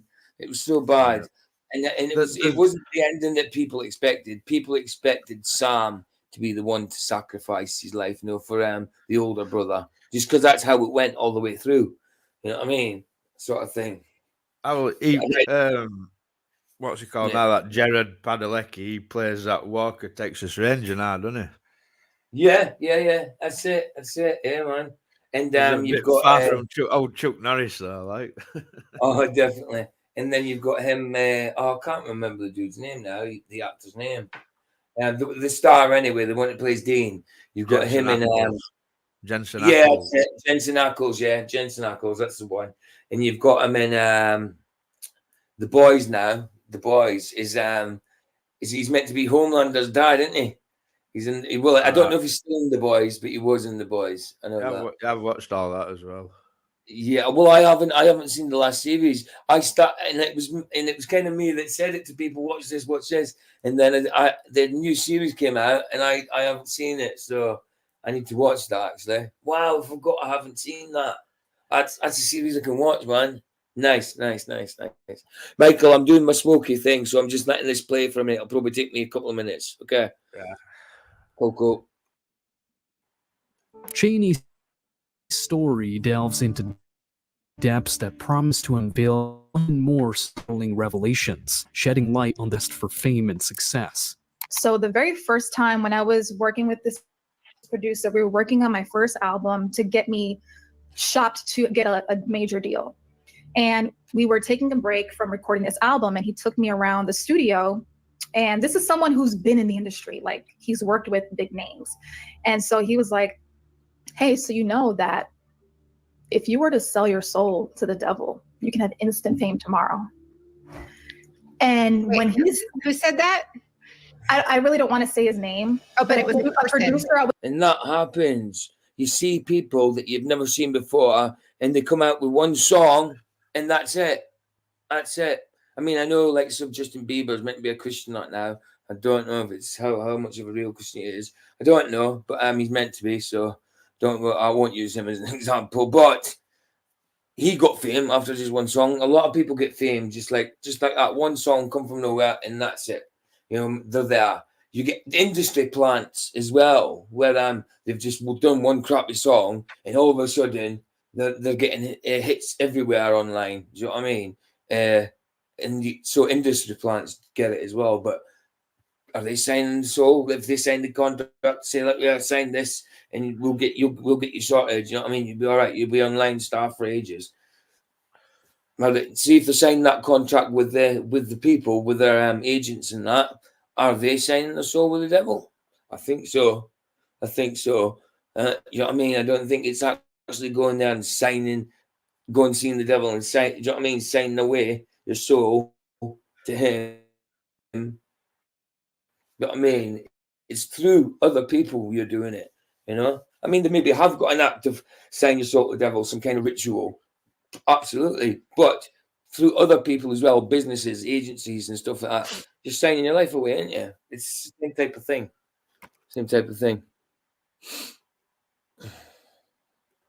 I was working with, yes, a music producer I was working with. He actually said those words. He actually said those words. And he took me away from like my team. So he had me by myself.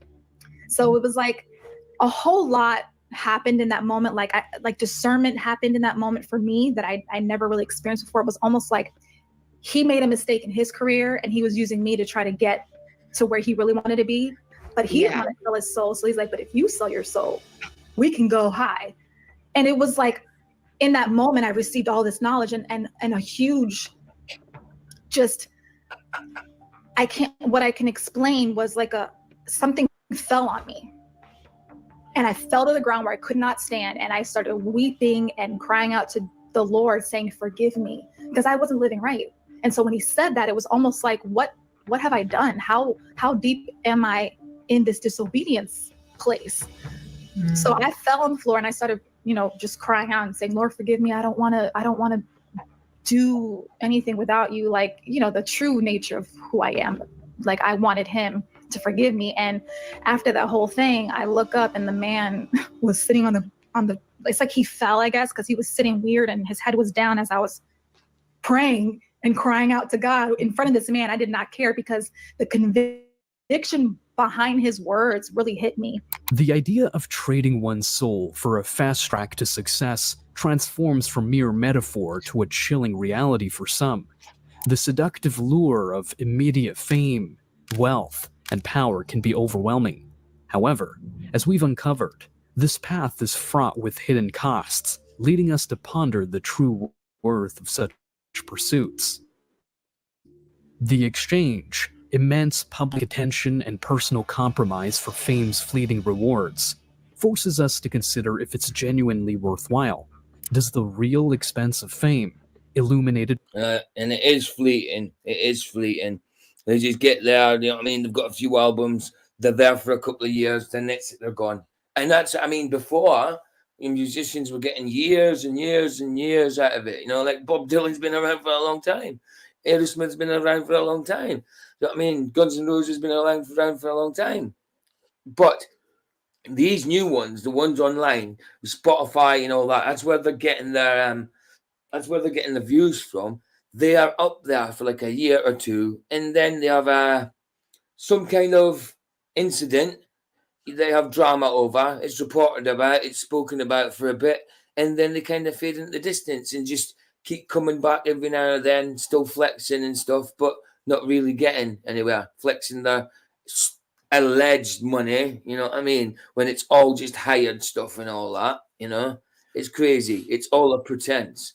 It's all a pretense nowadays. So it is. It's fleeting for them. They're up there for a year or two, and then they're gone. And then they're gone. And they're still online, but they're gone. The fame's gone. You know, it's passed to the next dude, passed to the next woman, you know? You know what I mean, Michael? Done. By those who've tasted its heights, uncover a more disturbing facet of our aspirations and dreams? What do the vast majority of the biggest superstars in the world have in common? Paradoxically, their journey to immense fame and fortune often culminates in profound despair. Numerous artists have conceded that, despite their considerable wealth, influence, and global recognition, the ultimate outcome of their existence has been one of profound unhappiness. Alarmingly, countless individuals have been misled by the falsehood that mimicking the life. There you go. They're sending their soul away to the devil for fame and that, and they're not even happy. You know what I mean? They ain't God. They're happy, false happiness to begin with. It's all like self-satisfaction. They're feeding their own egos, and they're feeding their own selves with consumption from media, from everything. You know what I mean? From buying cars and buying jewelry and all that kind of stuff. It's all like you said. It's all fleeting. They're there for a bit and then gone. Yeah, my camera's off. I'll turn it back on in a minute. Lost my train of thought. Vicky did that. Let's play the video. Styles of these celebrated figures is the key to achieving joy and satisfaction. A multitude of lives have been squandered in the pursuit of happiness through the accumulation of wealth, fame, dominance, engagement in occult activities, promiscuity, and substance abuse. An examination of many top-tier superstars, athletes, and icons of rock, pop, and hip-hop music reveals a recurring theme. The glamour of fame often masks a reality filled with anguish, obscurity, and despair. Celebrated actor Brad Pitt has openly shared his profound sense of void. That was my point. All that material stuff they have, like cars, jewelry, and stuff like that, and they ain't happy. It's fleeting. The happiness, it's all pretense as well. That's all fleeting. You know what I mean? The consumption's all not fleeting. It doesn't bring you happiness. I'm sticking. Fleeting was the last one. I mean, doesn't bring you happiness. Do you know what I mean? That's all. They're happy for a little bit, but it's not real happiness, is it? They're not happy with their life. Yeah. Well, I would imagine if you've made it so that like God can't dwell inside you, then you truly know what it's like not to have God with you. You know what I mean? Exactly. If they haven't got God and they've got their false God, does he fill them with happiness? No, he actually friggin' hates them, and they actually worship him. Even people are not Satanists. They say things like, they're worshiping things that Satan represents. That's represented for Satan. Do you know what I mean? As well. Do you know what I mean? They're idolizing that, so they're still idolizing Satan. But Satan hates them. They're saying, like there's one long cow that I watch here and there, and he always hails Satan. He hails Satan for good things. When something good happens to him, he's like, oh, praise Satan. What's got to happen when it comes to judgment and then goes to see Satan? Do you think Satan's got to say, oh, nice one, pal. You're the dude that worship me. You're the dude that always like played guitar for me, you know what I mean? And sold your soul to me and all that. Oh, nice one, dude. You know, let's get you a nice mansion and stuff like that. Do you think the devil's got to be like that? No. They've got to be. absent from God, that is actually despair. They're going to be in despair. If you're absent from God, there's nothing. It's just despair. There's no happiness. There's no love. You know what I mean? You're not quenched. The thirst is not quenched. Your hunger's not quenched.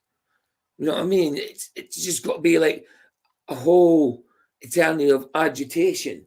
You know what I mean? It's awful. It sounds. Do you know what I mean? Separation from God sounds awful.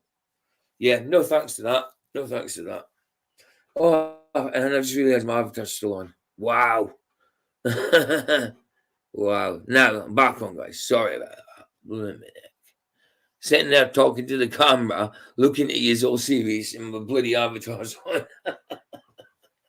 Numpty, PJ, numpty, PJ, numpty, no. Despite attaining vast What? How were you so awake? Vicky says, how am I so awake? Because I woke up an hour or so before you. That's why. Probably. And that's my second coffee. And it's I decent know coffee. exactly where you're coming from, Vicky. PJ's morning happiness is making me feel sick. Oh, well. Like half asleep for a bit first. God or mammon. Yeah, Roger, exactly, dude. You can't serve God. You can't serve mammon, can you? You know what I mean? Do you want God or mammon? Mammon is money. Mammon is Satan. Love of money, Satan. You know? Comes from Satan. We need money to get by, but we don't worship money. I am a bacon flow to put Roger your rock in chat. Yeah, why did you say Roger Rock? He hasn't sent me a super chat. You don't have to. Because I hadn't said it. I'm only joking, Roger. I can't have super chats. I said Roger your rock probably more than I say anything else in comments. I know. I'm joking. She does actually. She says she's wearing a screen out with Roger You Rock. It's got indents in them actual letters that she uses. Cracks in the screen from tapping it. And so she ever forgot how to spell it. Worse than a crack of your keyboard. Oh wow, yeah. No, nothing worse. Nothing worse. Right, let's go. Wealth and fame, drawing a parallel to the figure of the prodigal son in Jesus' parable of the prodigal son. This parable tells the story of a young man who prematurely demands his inheritance from his father, only to waste it on dissolute living. However, the narrative takes a turn as the son realizes his mistake and returns to his father, who greets him with forgiveness and love. Jesus shared this parable not just to highlight the hollowness of worldly possessions, but to underscore God's immense love for those who repent and return to him. Pitt identifies with the lesson of the parable, stating, "You will not be alive again until you come home to the Father."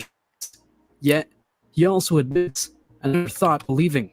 This admission reveals a profound spiritual emptiness within Pitt. He confided in a Rolling Stone interview that the chase for material gains has left him and others feeling void, saying, "See, you get it. You get a lot of older actors. It was like Pitt. You know what I mean? Not Tom Cruise yet, because he's fulfilled the Scientology.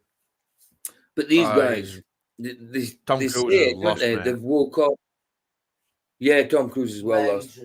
Well, he's well lost. He's actually in the 80s and that. He was quite a good. Yeah, he was quite a good geezer in that in the 80s. He spoke to things properly, but now, I mean, there's secret recordings of him when he's acting, telling people he acts like a nice guy and all that. But a secret recordings of him. He's a knob. He's a knob. When the virus thing.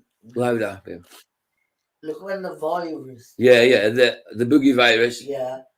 So Tom Cruise kicked off on set about like people safety and that. So kicked off about people not having it. Yeah, he threatened to sack someone who weren't wearing a mask, didn't he, or something? Oh, wow. Oh, right. Apparently he was shouting and everything. Yeah, that's it. Yeah, so not good. I think for me, all these weird, like Hollywood actors and that. Aye. I think now we're starting to see all their. That's my point. Yeah. Bad things coming out, and I do think Hollywood's gonna crack and crumble. because of the demonic stuff they do. Vicky, it's because we're in Revelation, and it Yeah. says in Yeah. the Bible that Jesus will reveal all hidden things. Yeah, exactly. These people once thought they were untouchable, and now it's coming to the forefront. And luckily, we're seeing the truth. And like I'm saying here, Brad Pitt and all that, the ones thought they were happy, but they're thinking about their mortality now. Look, he's in his 50s, about to be 60. He's getting old. 60's not majorly old now. Once upon a time it was, but he's getting old. So they're thinking of their mortality now. Do you know what I mean? And they're thinking back and thinking, whoa, I'm going to die and I can't take this stuff with me. Where's my happiness gone? Where's the stuff that kept me happy going to go when I'm dead? I can't have it. So what's happening? You know what I mean? So they're empty. They're empty because they haven't got God. They didn't have happiness. It was false. It was an illusion. You know what I mean? Night, Roger. Illusion. Oh, And morning, then, Roger. night, ladies and gentlemen, I'm have to leave you in phone. Yeah, night or morning. Oh, right, whatever. Night, morning, whatever. Bless you, man. Nice one for coming. Nice one. Yeah, so they're all thinking about their mortality now, and that's it. You know, it's like they're empty. They're empty. They haven't got God, so they're empty. So they see it. It's like, oh no, this hole in their stomach, the God-shaped hole, isn't filled. So it's despair. They're scared. And that's why a lot of them are all like getting their faces all pulled back in that. So they don't look as old, even though it's weird looking. They're taking the creases out to make them look younger. But it's all a pretense because you might look younger, but you're still that age in reality. So that's not going to stop you dying. And they're doing all these things and taking all these drugs and potions and all that to keep them younger because they're scared of dying. They're absolutely scared of where they're going because they're empty. You know what I mean? Empty of God. That's the thing. It's easy for them. They might have done all that crap in their life.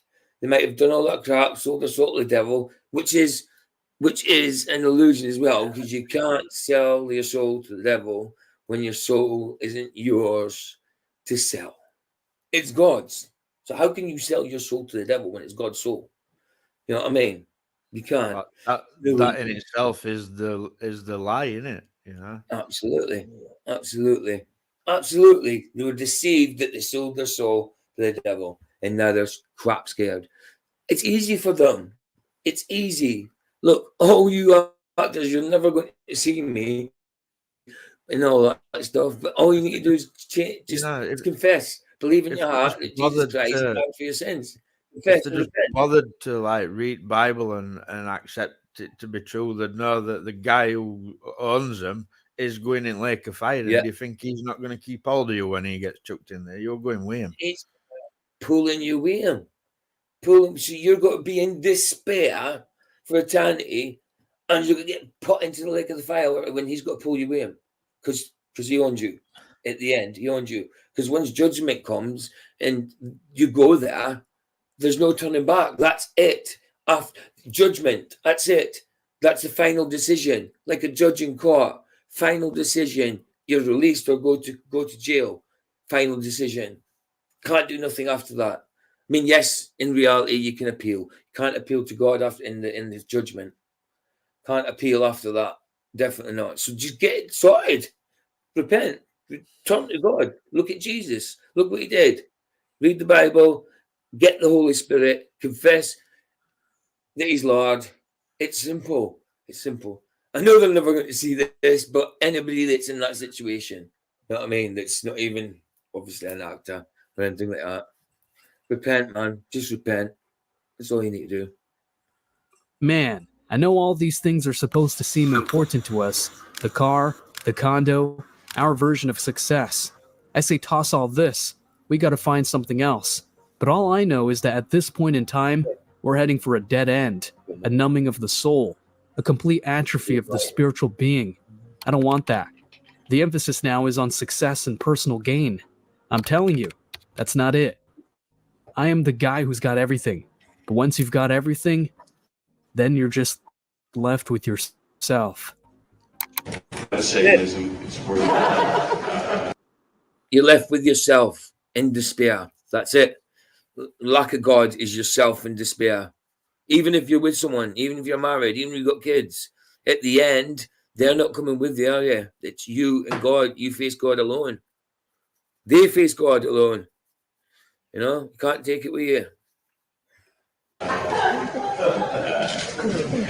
We made a pact. The movie came out so well.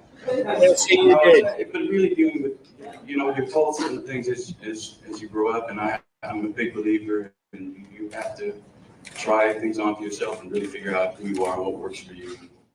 Pitt's reflection brings to light a deep contemplation of societal values, underscoring the vacuum left by material success without spiritual fulfillment, echoing the timeless message of Jesus and the necessity of a connection with God for true contentment. Mega actress Megan Fox has become a notable example among many celebrities herself. What's this? That was Satanism. It's working. That would have been a residual. Reflection brings to light a deep contemplation of societal values, that's what underscoring I'm the going back vacuum to. left by material success without spiritual fulfillment, echoing the timeless message of Jesus and the necessity of a connection with God for true. That's what I was trying to get at. That's residue in a way, because now, you know what I mean. It's total. It's Now, total. It's the other way. It's like man's hand is higher than God.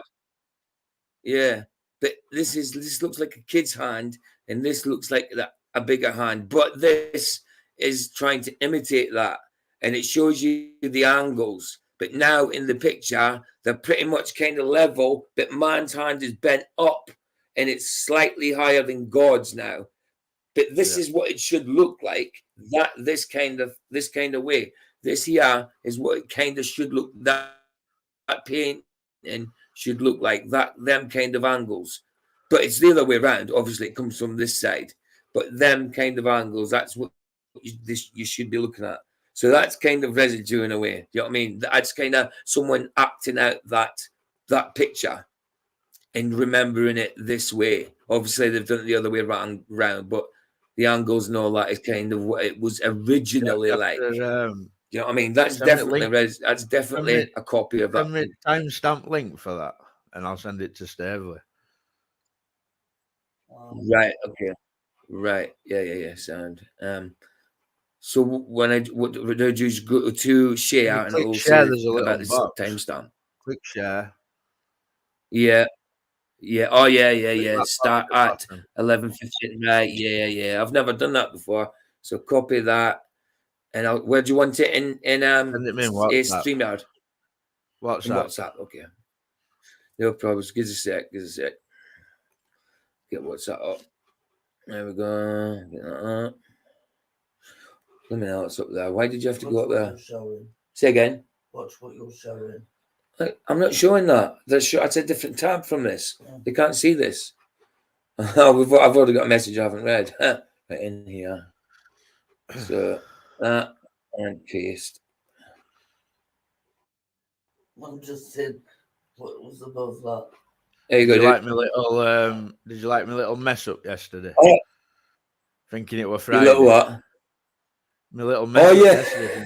Friday. I know, that was crazy, dude. That was crazy. Yeah, there you go. It's in WhatsApp, dude.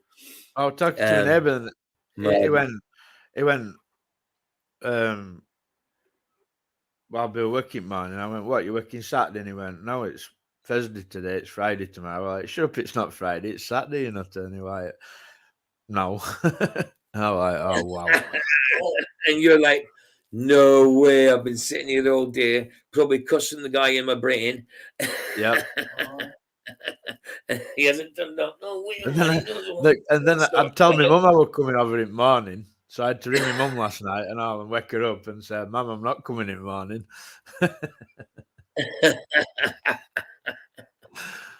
No. Yeah, I thought it was funny. Well, Have you been in live chat today? We've been in live chat. I haven't been in live chat in Element today. I know why. Is it not spammed? Or No. It hasn't been spammed today since you put that message in there. They could put a message saying about it. This I used to should delete be messages used in for, there, like, but it's just too much hassle to keep it doing gets it. too much. Especially when you press delete delete, you've got to go to another box to delete it. It takes twice as long as just deleting it. Nasty, and it was not. No, Vicky put a message and they're saying, speak it. What did you say in there? In live chat? Tell Michael. Quick, please. Michael's seen it. I've seen did it. you see what she said? Oh, okay, I've cool. Yeah, It's okay. a waste of time staying out like that because we've been saying it for years and yeah. But what she's saying is, she put that message up and they haven't. She's saying she's put that message up and nobody spammed yet. So maybe they have listened for now. But somebody else will start doing it, babe. You know what I mean? Trust me. Probably asleep, like if they've been up all night talking. Well, maybe, yeah, you've still got to wait. It might happen saw today. it last night. Yeah, they did. They saw it last night, but they'll just start doing it when you're away, babe. Right, there we go. Press play again. But yeah, this certainly looks like it's a bit of residue. But yeah, you've got it, ain't you, Michael? Yeah? Yeah.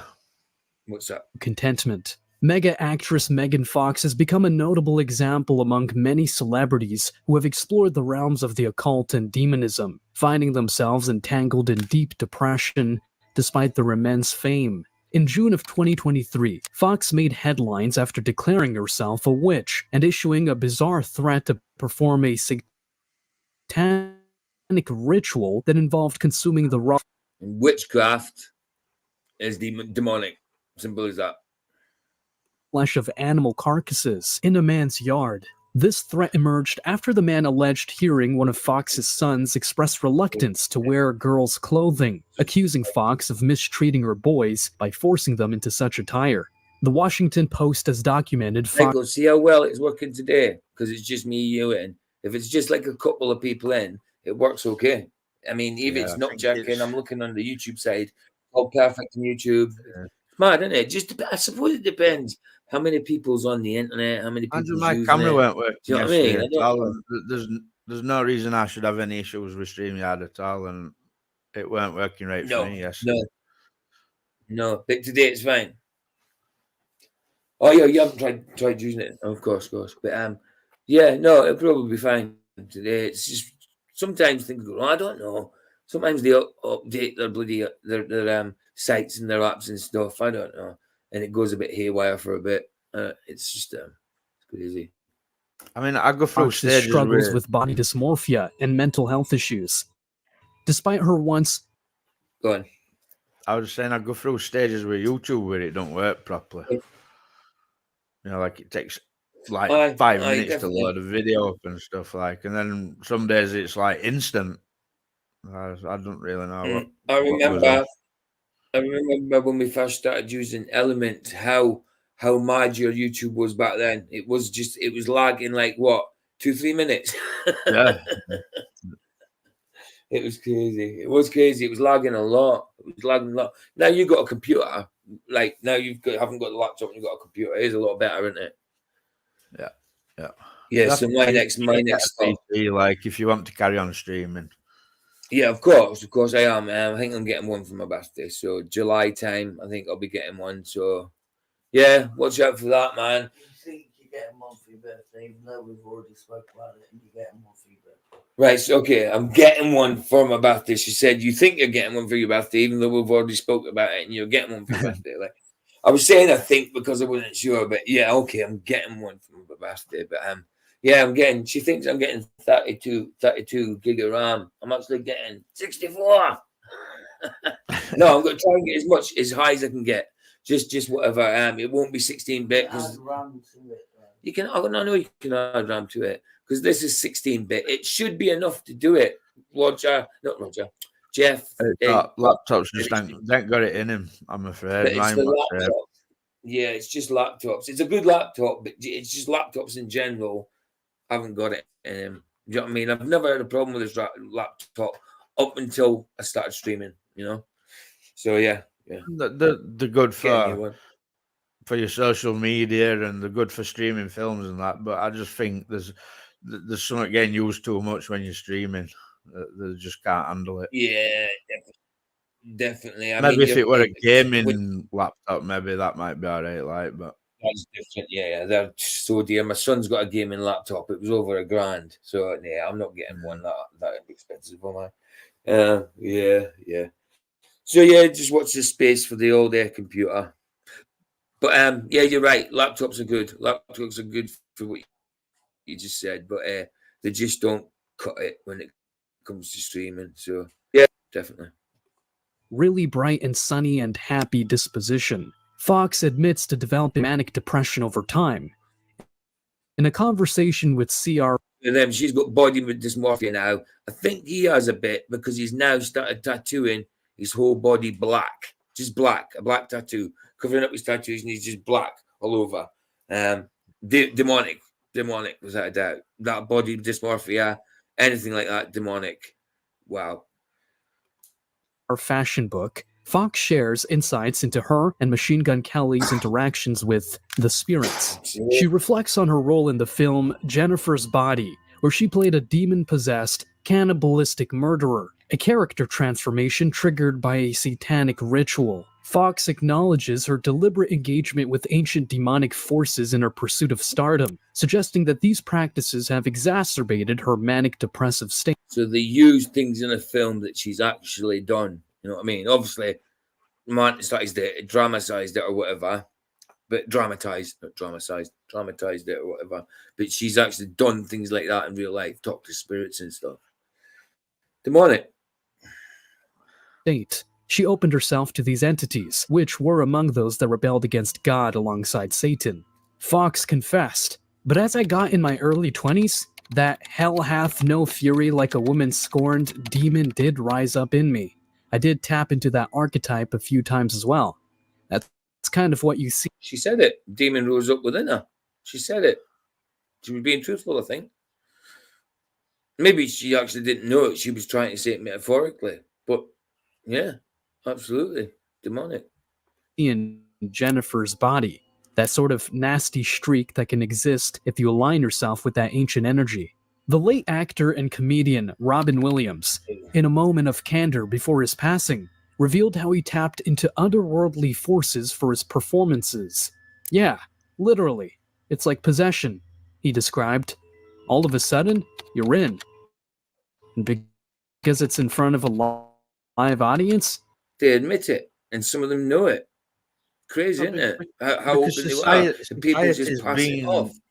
Society's been guided through films and that to think like demonic possession, and like it's like you see on, you know, all the body change and the look evil and the spewing and the heads are twisting around and that, and that's not what it's like at all, you know. No, it's deceptive. It might start off like calmly. You know what I mean? It's all that you get deceived into something. It's not like season Hollywood.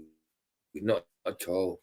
Not at all. You do see people that are possessed, twisting around and all that, talking in funny tongues and stuff like that, but you don't see heads twisting, green pea soup floating about and all that rubbish. No, definitely not. But they're admitting it. Some of them know it. Some of them say it metaphorically and don't even know it. But I think people like Robin Williams, when he's saying that, he knew it. He knew it because what happened to him, I'm not going to say the words, but what happened to him, you know? People can't accept that demons You just exist. get this energy that... I wonder what they actually think when they're these people saying these things. You know what I mean? Exactly. I mean, now we're open to it and we know about it. When we see it, it's like, yeah, it's that. But when we was deceived, we would have just passed it off. It's like, oh yeah, just saying that metaphor. You're just saying that. You know what I mean? You just water off a duck's back when you're like that. You just don't think about it. But when you see it, you know what I mean? And then you've got other people that are Christians and that they believe in the supernatural. But when they see things like this, it's just passed off. You know what I mean? They don't, when they see possession or when they see demonic forces at work, they don't believe it. They don't believe in the supernatural. They believe in the supernatural, but when something supernatural happens, they don't believe it. That was my point. Sorry. That was my point. That starts going. He noted the paradoxical nature of this possession, which once could have led to condemnation, but also provided a powerful stage presence. It's Dr. Jekyll and Mr. Hyde, where you really can become this other force, Williams explained. highlighting why he felt no need to portray villains since he already navigated those boundaries on stage. Unfortunately, Williams's flirtation with these forces was one he could not always control, serving as a poignant reminder of the hidden struggles faced by many. Known for eliciting laughter, William... I mean, I wonder if it was through demonically that what happened to him. I wonder if that was they did that to him through that, or through being influenced by demons. I wonder if that's why that happened to him. We have to doubt. Yeah, I think so. Williams himself found little joy in his personal life, resorting to substances like I did cocaine like and him. alcohol to fill the void with... Quickly, I did like him. I thought he was brilliant and funny, but he was depressed. He was depressed, a comedian, and he was depressed all the time. But he made so many people laugh. It's crazy, crazy. He was talented. But he seen the spiritual side. Whether he dealt with it wrong, obviously, but he must have seen it. Within. Despite his beloved role as Mork, his stand-up routines, laced with perverse humor and drug references, painted a starkly different picture. And there's a voice, and it's a little quiet voice that goes, jump. It's the same voice. The same voice goes, just one. This voice that goes, jump. What he said, jump. That's what the devil or demon, when I heard the voice, said to me. Knowing my testimony, that's what it said to me. You're too late. Go and jump. That's what I heard. Jump. And he's saying it. Look, jump. Go and get one more. Jump. You know what I mean? I heard the voice audibly. You know what I mean? I don't know how he heard it, but I heard it audibly, and it said jump. It said jump as well. You're too late. Go and jump. And the idea of just one.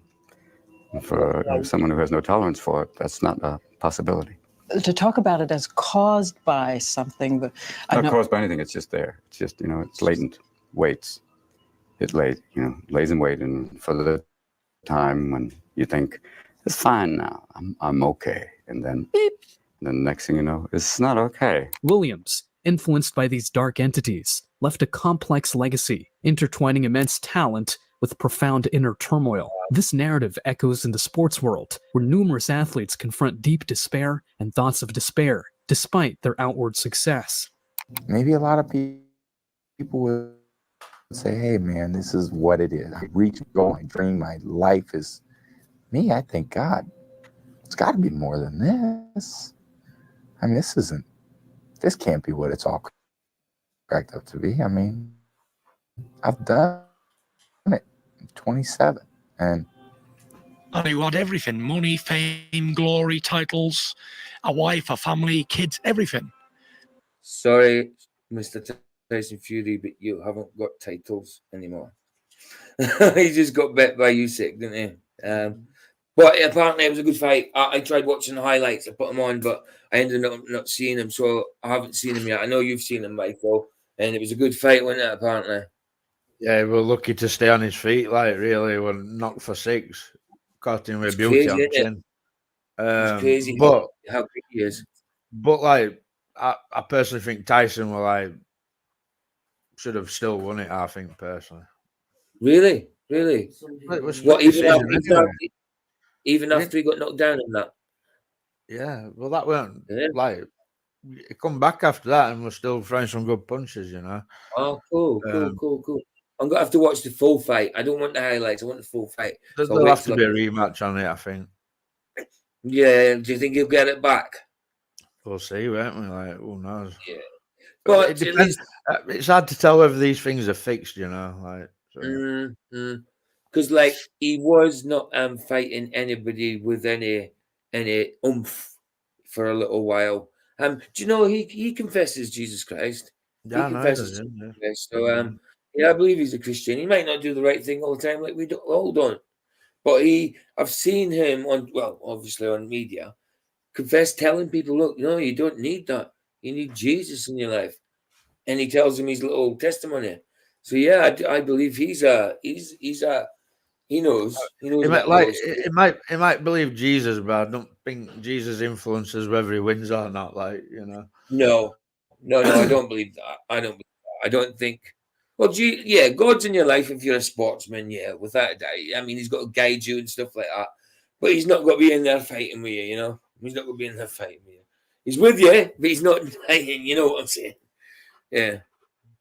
I don't think they influenced that. I don't think they influenced that side at all.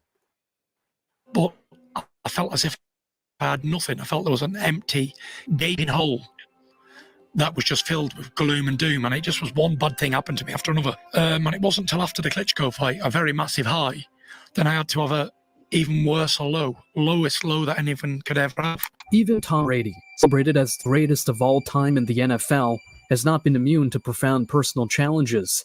CBS highlighted an unusual aspect of Brady's life, noting that the secret of Brady's success was that he married a witch, a playful nod to his former wife, Giselle. This comment was made in a lighter vein, especially... He married a witch.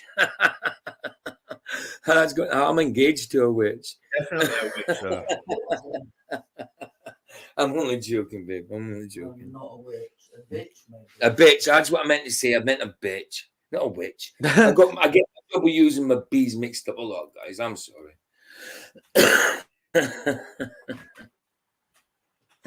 After the... What? It's a good job I love you. It's a good job she loves me. It is a good job, isn't it? Patriots' victory over the Rams in Super Bowl 53, when Giselle reportedly reminded Brady of his good fortune in having a witch for a wife. Brady himself has openly acknowledged this intriguing facet of his life on camera, adding a unique layer to the narrative of his storied career. You know, I've learned a lot from my wife over the years. She's so about the power of intention, you know, and believing things that are really going to happen. And she always makes a little altar for me at the game because she just wills it so much. And so she put together a little altar for me that I could bring with pictures of my kids. Wow. What's that? Wow. Ganesh or something? Look, demon. Looks like Ganesh. Ganesh. I think so. It's the elephant with arms. Is that what? Hold on. Can you find out what the elephant with multiple arms is? What it's Hindu, religion isn't it? That is? Hindu. I think it's Hindu, dude. I think it's Hindu. So it could be Sikh. You think? I think it's Hindu. I think it's Hindu. Definitely Vicky's Hindu. just got to try and find out now. But yeah, it makes an altar. But she's meant to be a witch. Why is she? Ganesh. Yeah. No. Well, we don't know for sure, but he thinks it's Ganesh. Yeah.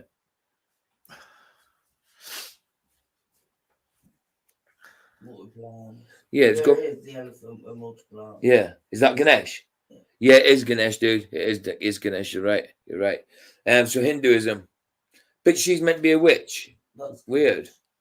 Yeah. That's it. Yeah, this one hasn't got a headdress, but it's the same thing. It's got things in its hands and all.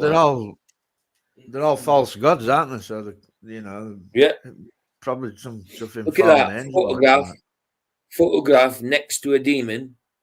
You know what I mean? And it's a family photograph. What kind of forces is he taking into his family? Is she and he taken into the kids' lives? Look at that. That's awful. She prays to that. She worships that or whatever. She prays to that and for him to have good games and stuff like that and win and be a superstar. Wow. Unbelievable. And look, letters, probably little prayer things. That's awful. Awful. Wow. Unbelievable stuff. Kids, and I have these little special stones and healing stones and protection stones that she has me wear a necklace and take these drops she makes. And I say all these mantras. And I stopped questioning her a long time ago. Mantras as well. Demonic, without a doubt, puts people in like a hypnotic state doing mantras. You might not think so. You might think you're conscious when you are conscious when you're doing it. But just doing mantras, it kind of puts you in that relaxed, kind of hypnotic state. They're horrible things to do. Horrible. And people do it. It's like even in some of the it's like in some of the hyper Christians, you know what I mean? The hyper charismatic and that, and their music. It's yes, they're good songs and good singers and all that, but the repetitiveness, and some of the words that come out there are a bit dubious, you know. Fill them up with what, you know, that kind of stuff. But the repetitiveness of the guitar riffs, and they're like, if they're just like, fill me up, Lord, fill me up, Lord, fill me, and they're singing it away, and it's 1,000 times they're singing it. You know, when they go to church, it's more like a entertainment place now. They start off with music for like half an hour, 3/4 an hour. Then they do a little prayer, then a sermon, then they end with music for about 3 hours. You know what I mean? It's crazy. Some of it, it's crazy. It just puts you into that hypnotic state, and they think they're being led by the Lord. They're not. They're not in that situation. No. Ooh, get out of my way. Go. I did. I just shut up and listened. And at first I was like, this is kind of crazy. And then about 4 years ago, we were playing the Seahawks, and she said, you better listen to me. This is your year, but this is all the things you're going to have to do to win. And I did all those things. And by God, you know, it worked. It was pretty good. And then in 2015, it was about early January, and she said, you know how much I love you? And I said, yeah. And she said, I just want to let you know this is not going to be your year. And of course we lost. I said, what does 16 look like? And she said, 16 is going to be your year. So it was early January this year, and I said, babe, I asking, like, do we have a chance? And she said, yeah, but you're going to have to do a lot of work, and you're really going to have to listen to me. So, man, I listened to her. And right after the game, she said, see, I did a lot of work. You do your work, I do mine. She said, you're lucky you married a witch. I'm just a good witch. A curious observation emerges when examining the lives of those who seemingly possess everything that is often equated with happiness, fame, fortune, and acclaim. Rather than attaining fulfillment, a profound spiritual emptiness prevails. This pattern is inclusive to renowned actors, actresses, and sport figures. It similarly affects leading personalities in the music industry, including iconic rock, pop, and rap artists. I was living my dream. I literally, if you could go to 16-year-old Rainn Wilson, like, what's your dream? Live in New York City, be paid to be an actor, have cool friends, have a beautiful girlfriend, live in a loft, and have a van, and like collaborate artistically with really cool people. I mean, I was living my dream, and I was miserable. I was just like, what the f is going on? Like, why am I waking up at 3 a.m, just like staring at the wall? Why am I? Isn't it weird? In all these situations, it's always 3, 3:15 in the morning. It's always about that time, 3 a.m. You know, it's meant to be an inversion of when Jesus was, the time Jesus was crucified. Yeah. So the people wake up at 3 a.m. when Jesus was crucified at 3 p.m. So these guys always wake up at 3 a.m. I wonder why. Or, you know, these movies, it's always 3 a.m. when the things start happening. Yeah. It's an inversion. Considering, like, what? How? This doesn't make any sense. It doesn't make any sense. Like, I'm living my dream. This is what you wanted, asshole. Why are you so ungrateful? And I was deeply, deeply unhappy. If I get this, I'll be happy. If I do this, I'll be happy. Because well, maybe he is trying to follow the right way, but he's telling you what happened. He was a kid when it happened. It's like, bro, I was like dying. My security and stuff were coming into the room at night to check my pulse. Like, people don't know how serious it got. Like, it was legit crazy scary. I was waking up in the morning, and the first thing I was doing is popping pills and smoking a blunt and starting my day. You know, so it just got scary. I basically said to myself, oh my God, if you just stuck to smoking the blunt, you would have been all right, dude.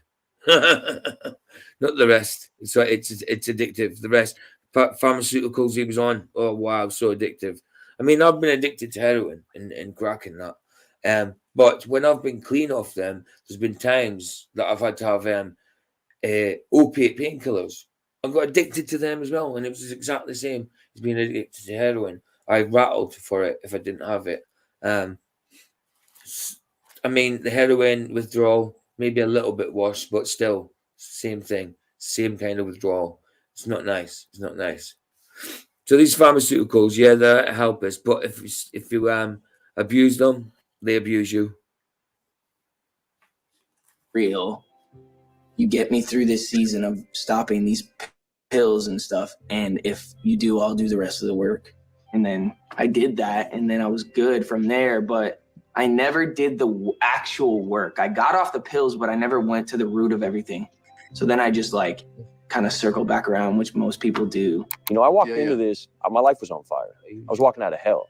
It wasn't like I willingly came in here on a white horse singing show tunes. I came in here on fire, and I didn't want to be an actor anymore. And my life was a mess, complete mess. And I had hurt a lot of people. I felt deep shame, deep guilt. I didn't like to go outside much. I really, like, I had a yearning not be here anymore. I was completely didn't want anymore. I thought that I was completely alone. I also realized how lucky I was and what a wonderful family, wonderful friends I had, but that didn't matter. I wanted the world to swallow me up, and nothing seemed better to me than which is complete. So yeah, you can hear us talking in the background. Just Vicky saying she's so tired. It's because tell them. I had my injection tomorrow. Yesterday, not tomorrow. She had her injection tomorrow. Yeah, she had it tomorrow, guys. I didn't. She did well. Yeah, how did you do that? It was yesterday. You must have gone to Flats's. Right. That's what it was. Right. So I had my injection yesterday, and because it's a chemotherapy drug in it, it makes me exhausted. Does the day after, especially. Like, it's horrendous, but you just deal with it, don't you? Yeah, she has to inject it in her eyeballs. It's horrible. No, I inject it into myself. Don't like Paul Joe. Paul Joe. Yeah, if anybody doesn't know, that's what PJ is. It's Paul Joe. Now she's told everybody a million times. I don't call him PJ. Unless I'm talking about him. No, she doesn't call me PJ. She doesn't. Insane. Anyway, she's going to make me a coffee, so nice. And then I think she's got to think about going to bed. So I'm just going to do this until I've had my coffee, and then we'll stop. It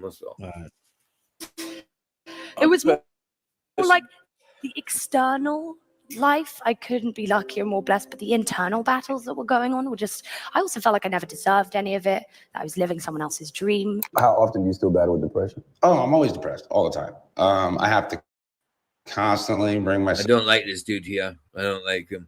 When he's got a show, I can't remember what it's called. And it's rappers and all that come on, and he's just an asshole the way he talks to people.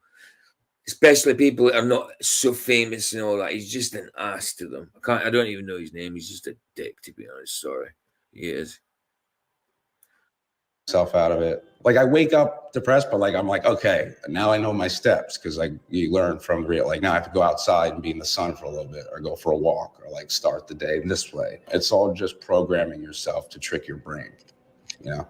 Well, you ever yeah, all the time. But I can't, because I got a mom and a sister and like a family. So like I've always been, but I've never had like the balls, you know?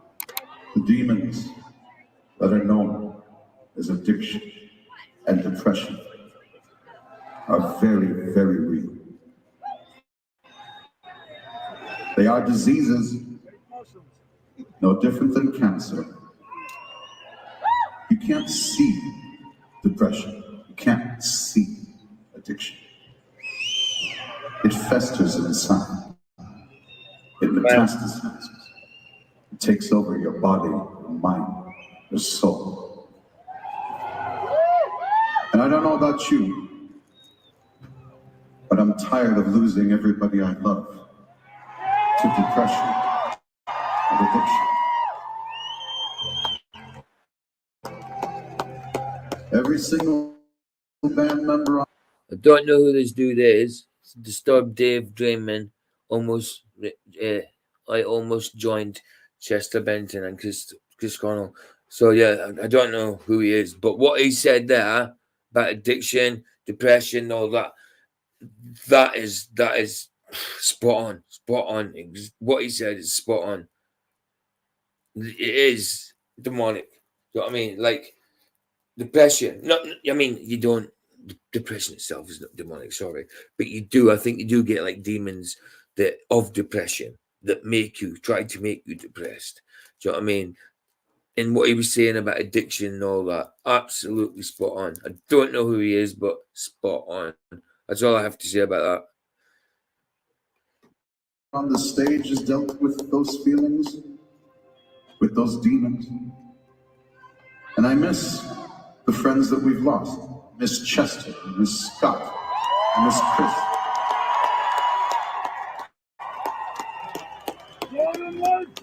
And if I can be completely honest with you, a couple months ago, I almost joined them. Addiction and depression can happen to anyone, ladies and gentlemen. No one is immune from it, no matter how beautiful their life may look from the outside, no matter how blessed they may seem. It's out of our control.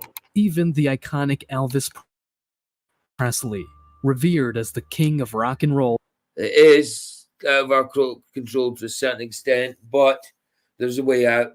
Jesus, do you know, like every time I've gone into addiction, it doesn't matter how I got off of it, Jesus was there with me, you know what I mean, to help me, you know what I mean, absolutely. It might not have seemed like it at the time, but I couldn't do it without him. When I was first addicted, and when I first went, I could never do it, you know, I tried, I could never ever get off of it, and I went to rehab, and it was Christian rehab, and yes, they're charismatic, but that was my way to Jesus. That's when I got the Holy Spirit. And it wasn't, when I went to rehab, I didn't even have a rattle. I didn't rattle. I didn't withdraw. You know what I mean? If I tried it now, if I got addicted now and tried to come off, I would withdraw. That was the first time I ever got off of it.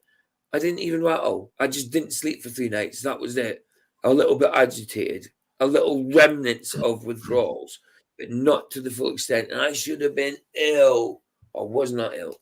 I was not ill, and there's no way, that's impossible. Everybody should have been withdrawn, you know, for the length of time I'd been on drugs. If I tried it when I was out, I'd start withdrawing, but there I did not. And that after being prayed for. So there's no way that anybody can tell me that, that was just chance. You know what I mean? Your body just got used to it, and somehow you didn't rattle for some reason because there was this chemical, that chemical. No.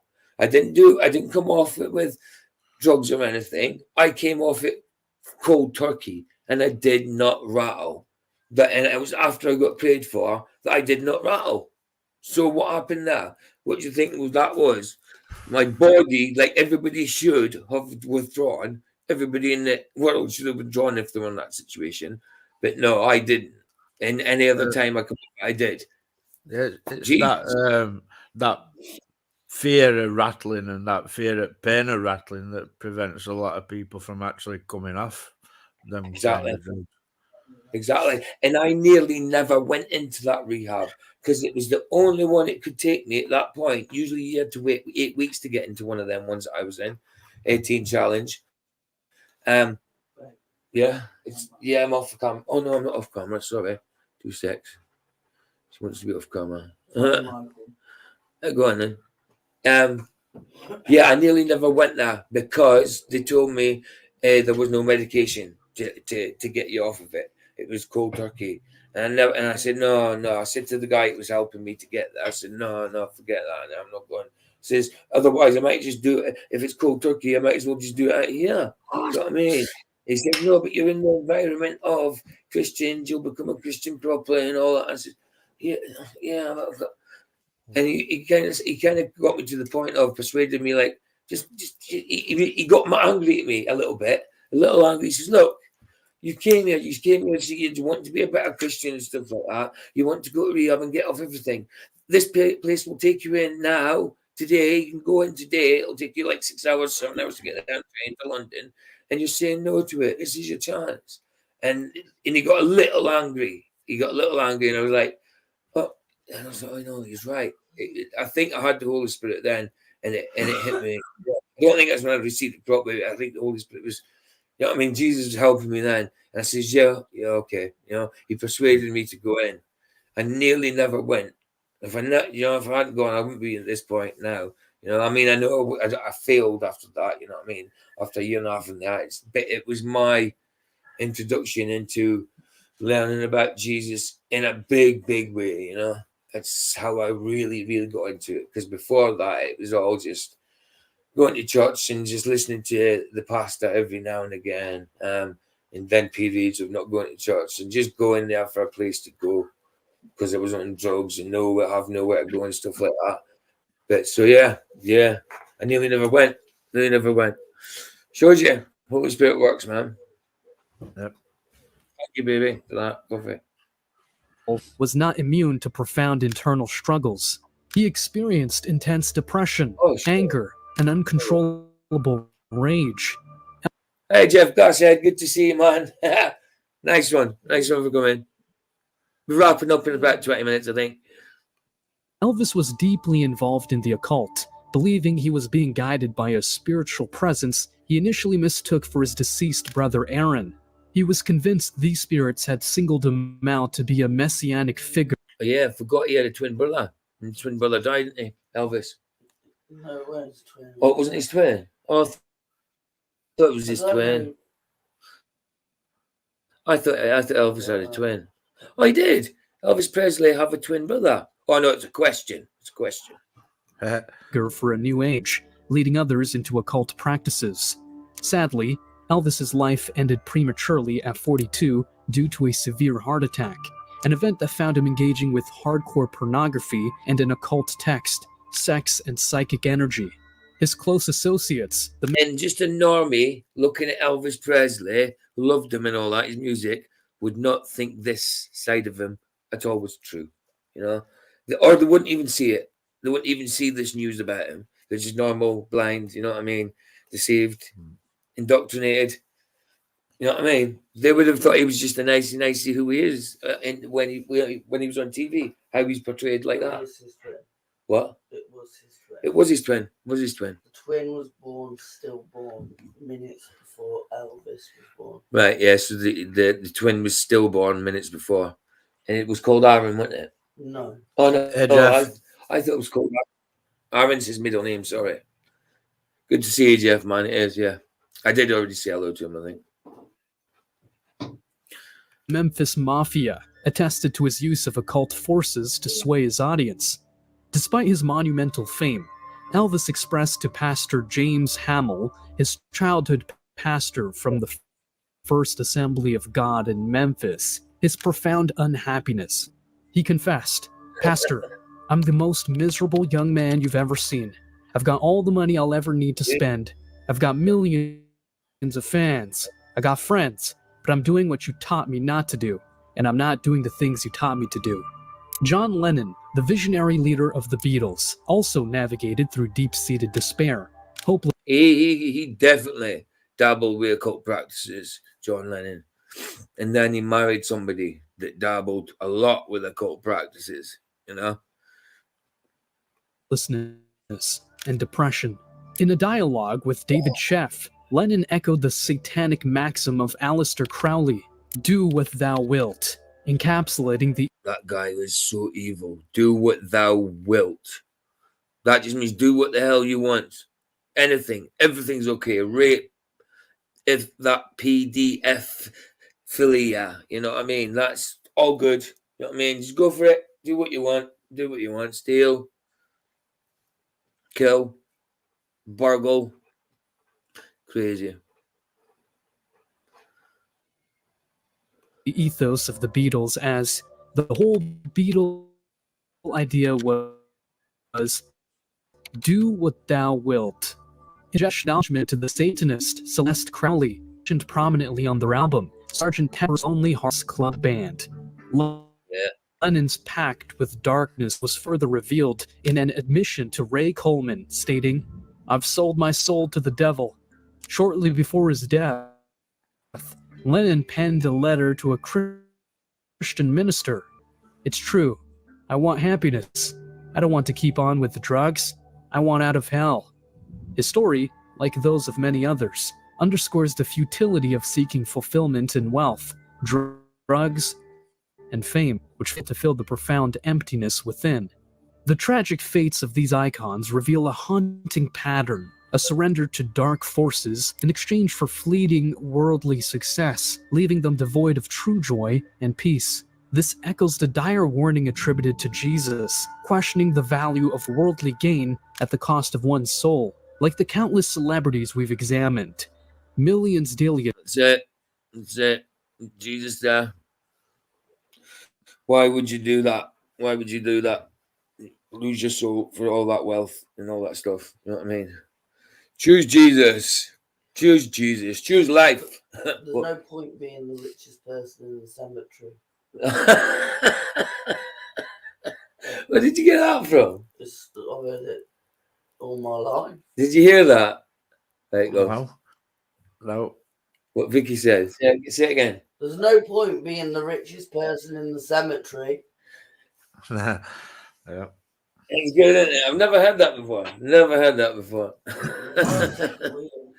You know, you can't take it with you. You can't.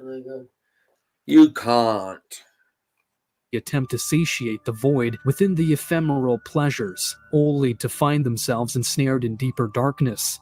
Michael Jackson, globally celebrated as the king of pop, shared a profound and personal revelation in his autobiography, Moonwalk, highlighting the depths of his isolation despite his monumental fame. I'm one of the loneliest people in the world. People think you're lucky, that you have everything. They think you can go anywhere and do anything. But that's not the point. He confessed his loneliness was so intense that he wouldn't wish it on anyone, stating, "I believe I'm one of the loneliest people in the world." Jackson also disclosed his experiences with channeling spirit and... Certainly was. I mean, I don't know if he's dead, really. What? I don't think he's dead. But I think so. you do? Yeah. I'm not sure. I don't think And he's it's dead. sad, though, that these people have that much money and power for doing relatively nothing. That they have doctors who will prescribe them anything. Yeah. Just because they pay them. Well, yeah, exactly. He did. Apparently, they were taking drugs that would drop an elephant. Like no other man had built a handle. Isn't it? One of the drugs he took was a white liquid. Yeah, that was the anesthetic. And he called it his milk. His milk, yeah. Called it his milk. Give me my milk. Give me my milk, Mr. Doctor. I need my milk. Yeah, but you know what I'm saying? All these celebrities and the royals, all of them have their own doctors that prescribe them whatever they want because they pay them. That's true. You know, you're paying for your own addiction and death. Yeah, that's right. That's right. That's right. That's what Satan works, man. You know what I mean? You think he's keeping you happy and all that. You're paying for it yourself. You know what I mean? You think you're rich. You ain't rich at all. You ain't got God. You ain't got the Lord. You ain't rich. In the money sense, but not rich in wealth, love and knowledge and faith and power and all that. Yeah, I'd rather live under grace, man. I'd rather live under grace. No grace. No, not yet. Not yet.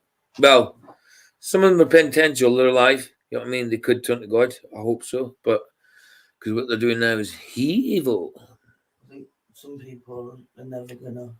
Louder, babe. You're soft over there. I think some people are never gonna find God. Well, yeah, that's true. They are. Not everybody's going to heaven. They won't open their eyes to it. Yeah, that's right. Not everybody's going to heaven, baby. Not everybody.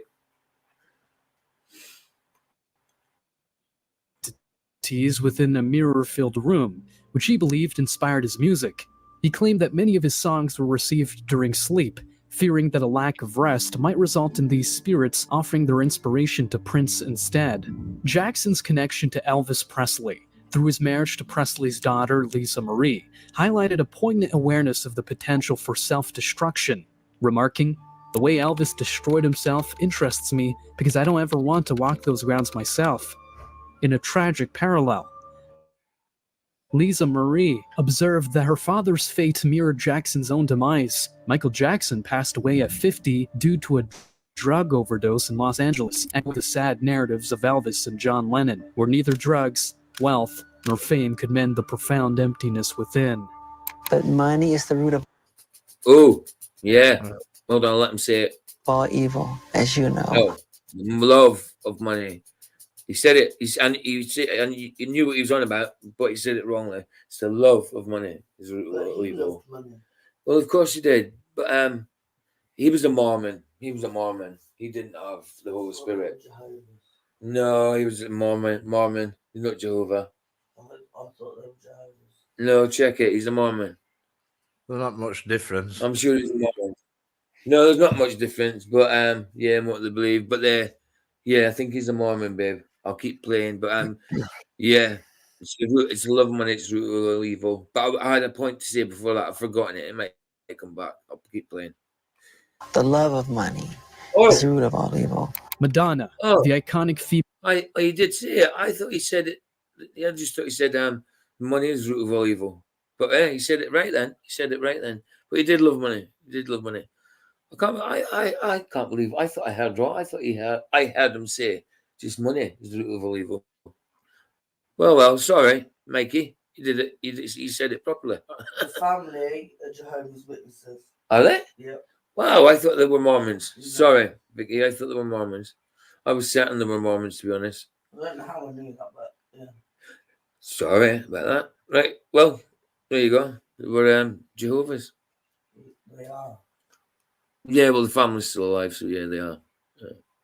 Female artist whose career spanned decades, despite achieving unparalleled global fame, has confronted severe depression throughout her life. Known for her engagement with occult practices, including the mystical Kabbalah, Madonna has opened. Yeah, Madonna's into everything. She looks like a demon now. Whatever you perceive a demon as, she looks like some kind of demon now. She looks awful. She's another one, considering her mortality, how old she is. You know what I mean? And trying to keep herself young.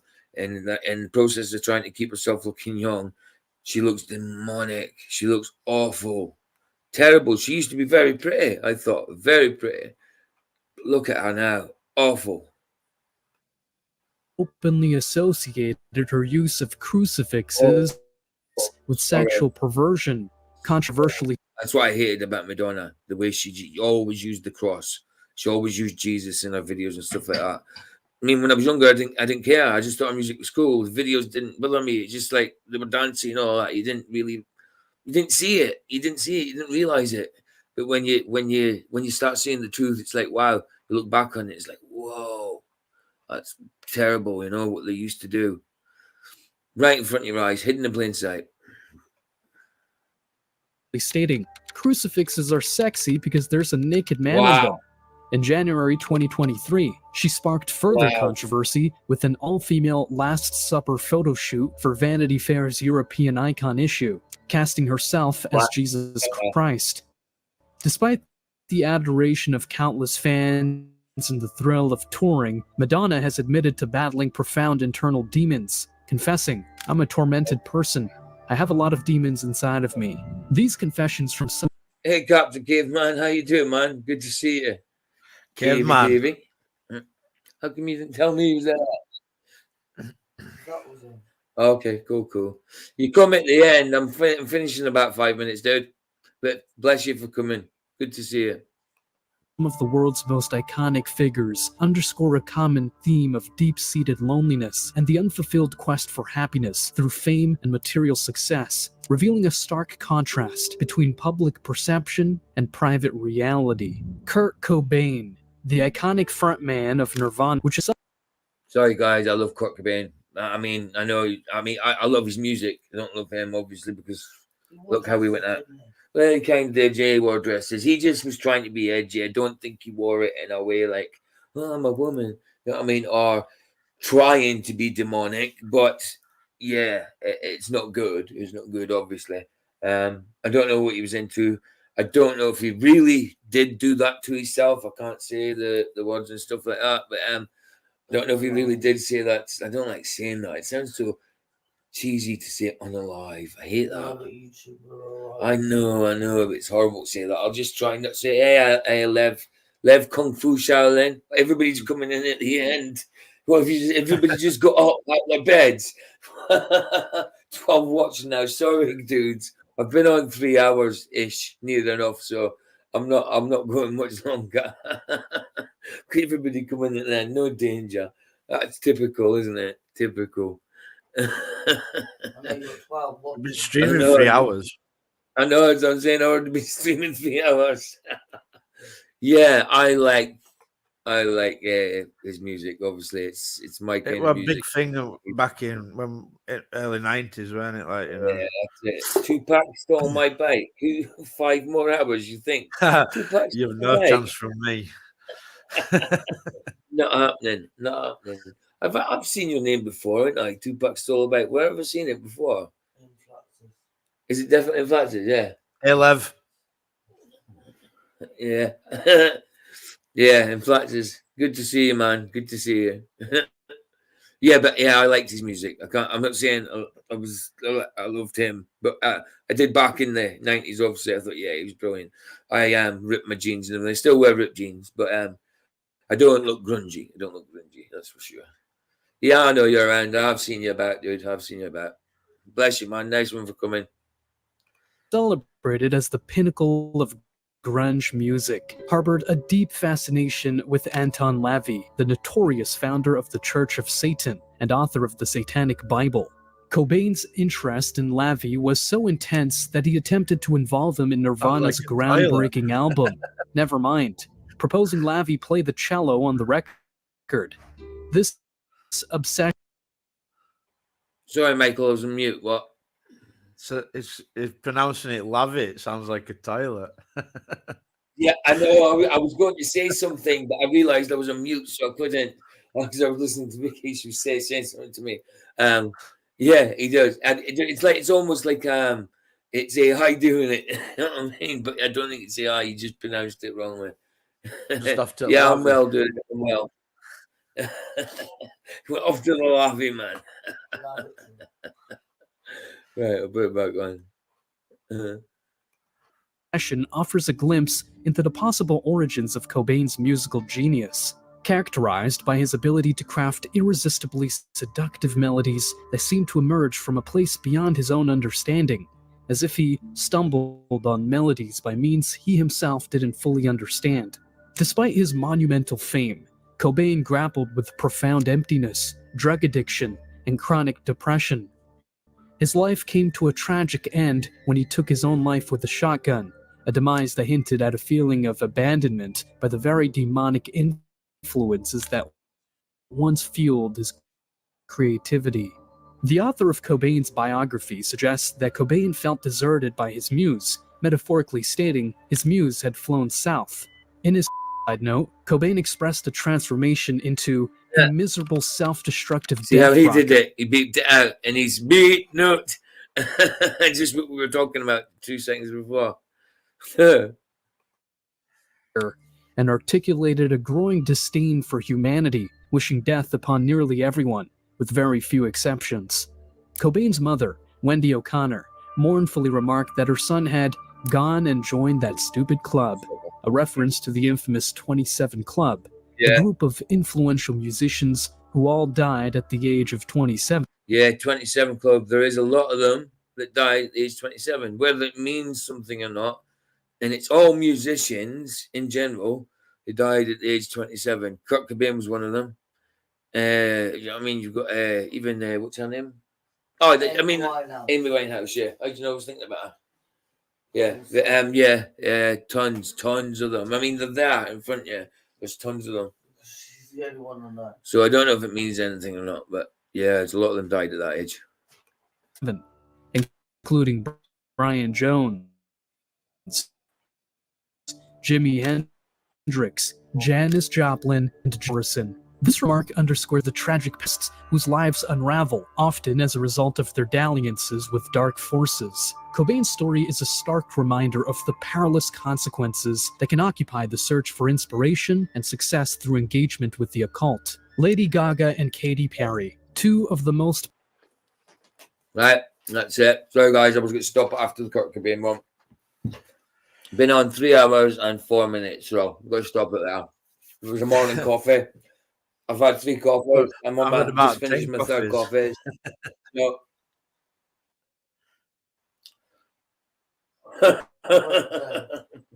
Mine's a big cup.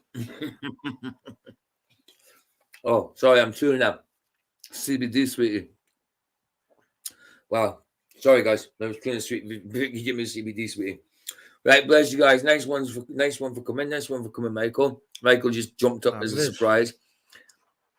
Me and Michael. Oh, hold on. Get rid of this blooming thing. Sitting there talking little when we could be bigger. Wow. Yeah. Michael and I, we share an account on StreamYard. So I was sitting here myself and I just said hello, and I wasn't even on the page. I'm like, oh, Michael, nice one. Yeah, you can get in. You can get in without the link in that. So yeah, he's just popped up by surprise. But I was glad he turned up because I had no idea. Roger was trying to get in, but he was on his phone. He was having problems getting in. So Vicky needs to go to bed. Just about to watch last night's after show. Yeah, and then I seen you were live, so I thought, that's stuff it. I'll jump on. yeah, you did it intentionally. You meant to jump up on me, didn't you? yeah. So I'm going to do that to him sometime. If he goes live, I'm going to jump up and I ain't scared him. But nice one, Michael, for coming, and nice one, guys, for being here. What about me? Oh no, you're not getting any praise or credit, baby. I woke up and was here. Babe, do you know? You don't. I get to you at the end because you're the best. Okay. No, I'm not the best What? partner on there. No, I'm no. your partner. You are my partner, but I always mention you last in general. Okay. Is that okay? See how impatient she is. Do you know what I mean? She's being very worldly. I'm only joking. Secular woman. Lucky you've drunk that coffee, otherwise you'd be wearing it. No, it's nearly finished. We've got bits all over me, ash and everything. Yeah, nice one, guys, for coming. Nice one, Michael, my trusty co-host. My trusty co-host. Thank you for everybody who's been watching. All right, and thank you, Vicky, my incredible partner of loveliness. No, that's taking it too far. She says that's taking it too far. Bless you guys. Bless you. The modest of mods. Aye, absolutely. Bless you guys. Here the sun sets free is free indeed.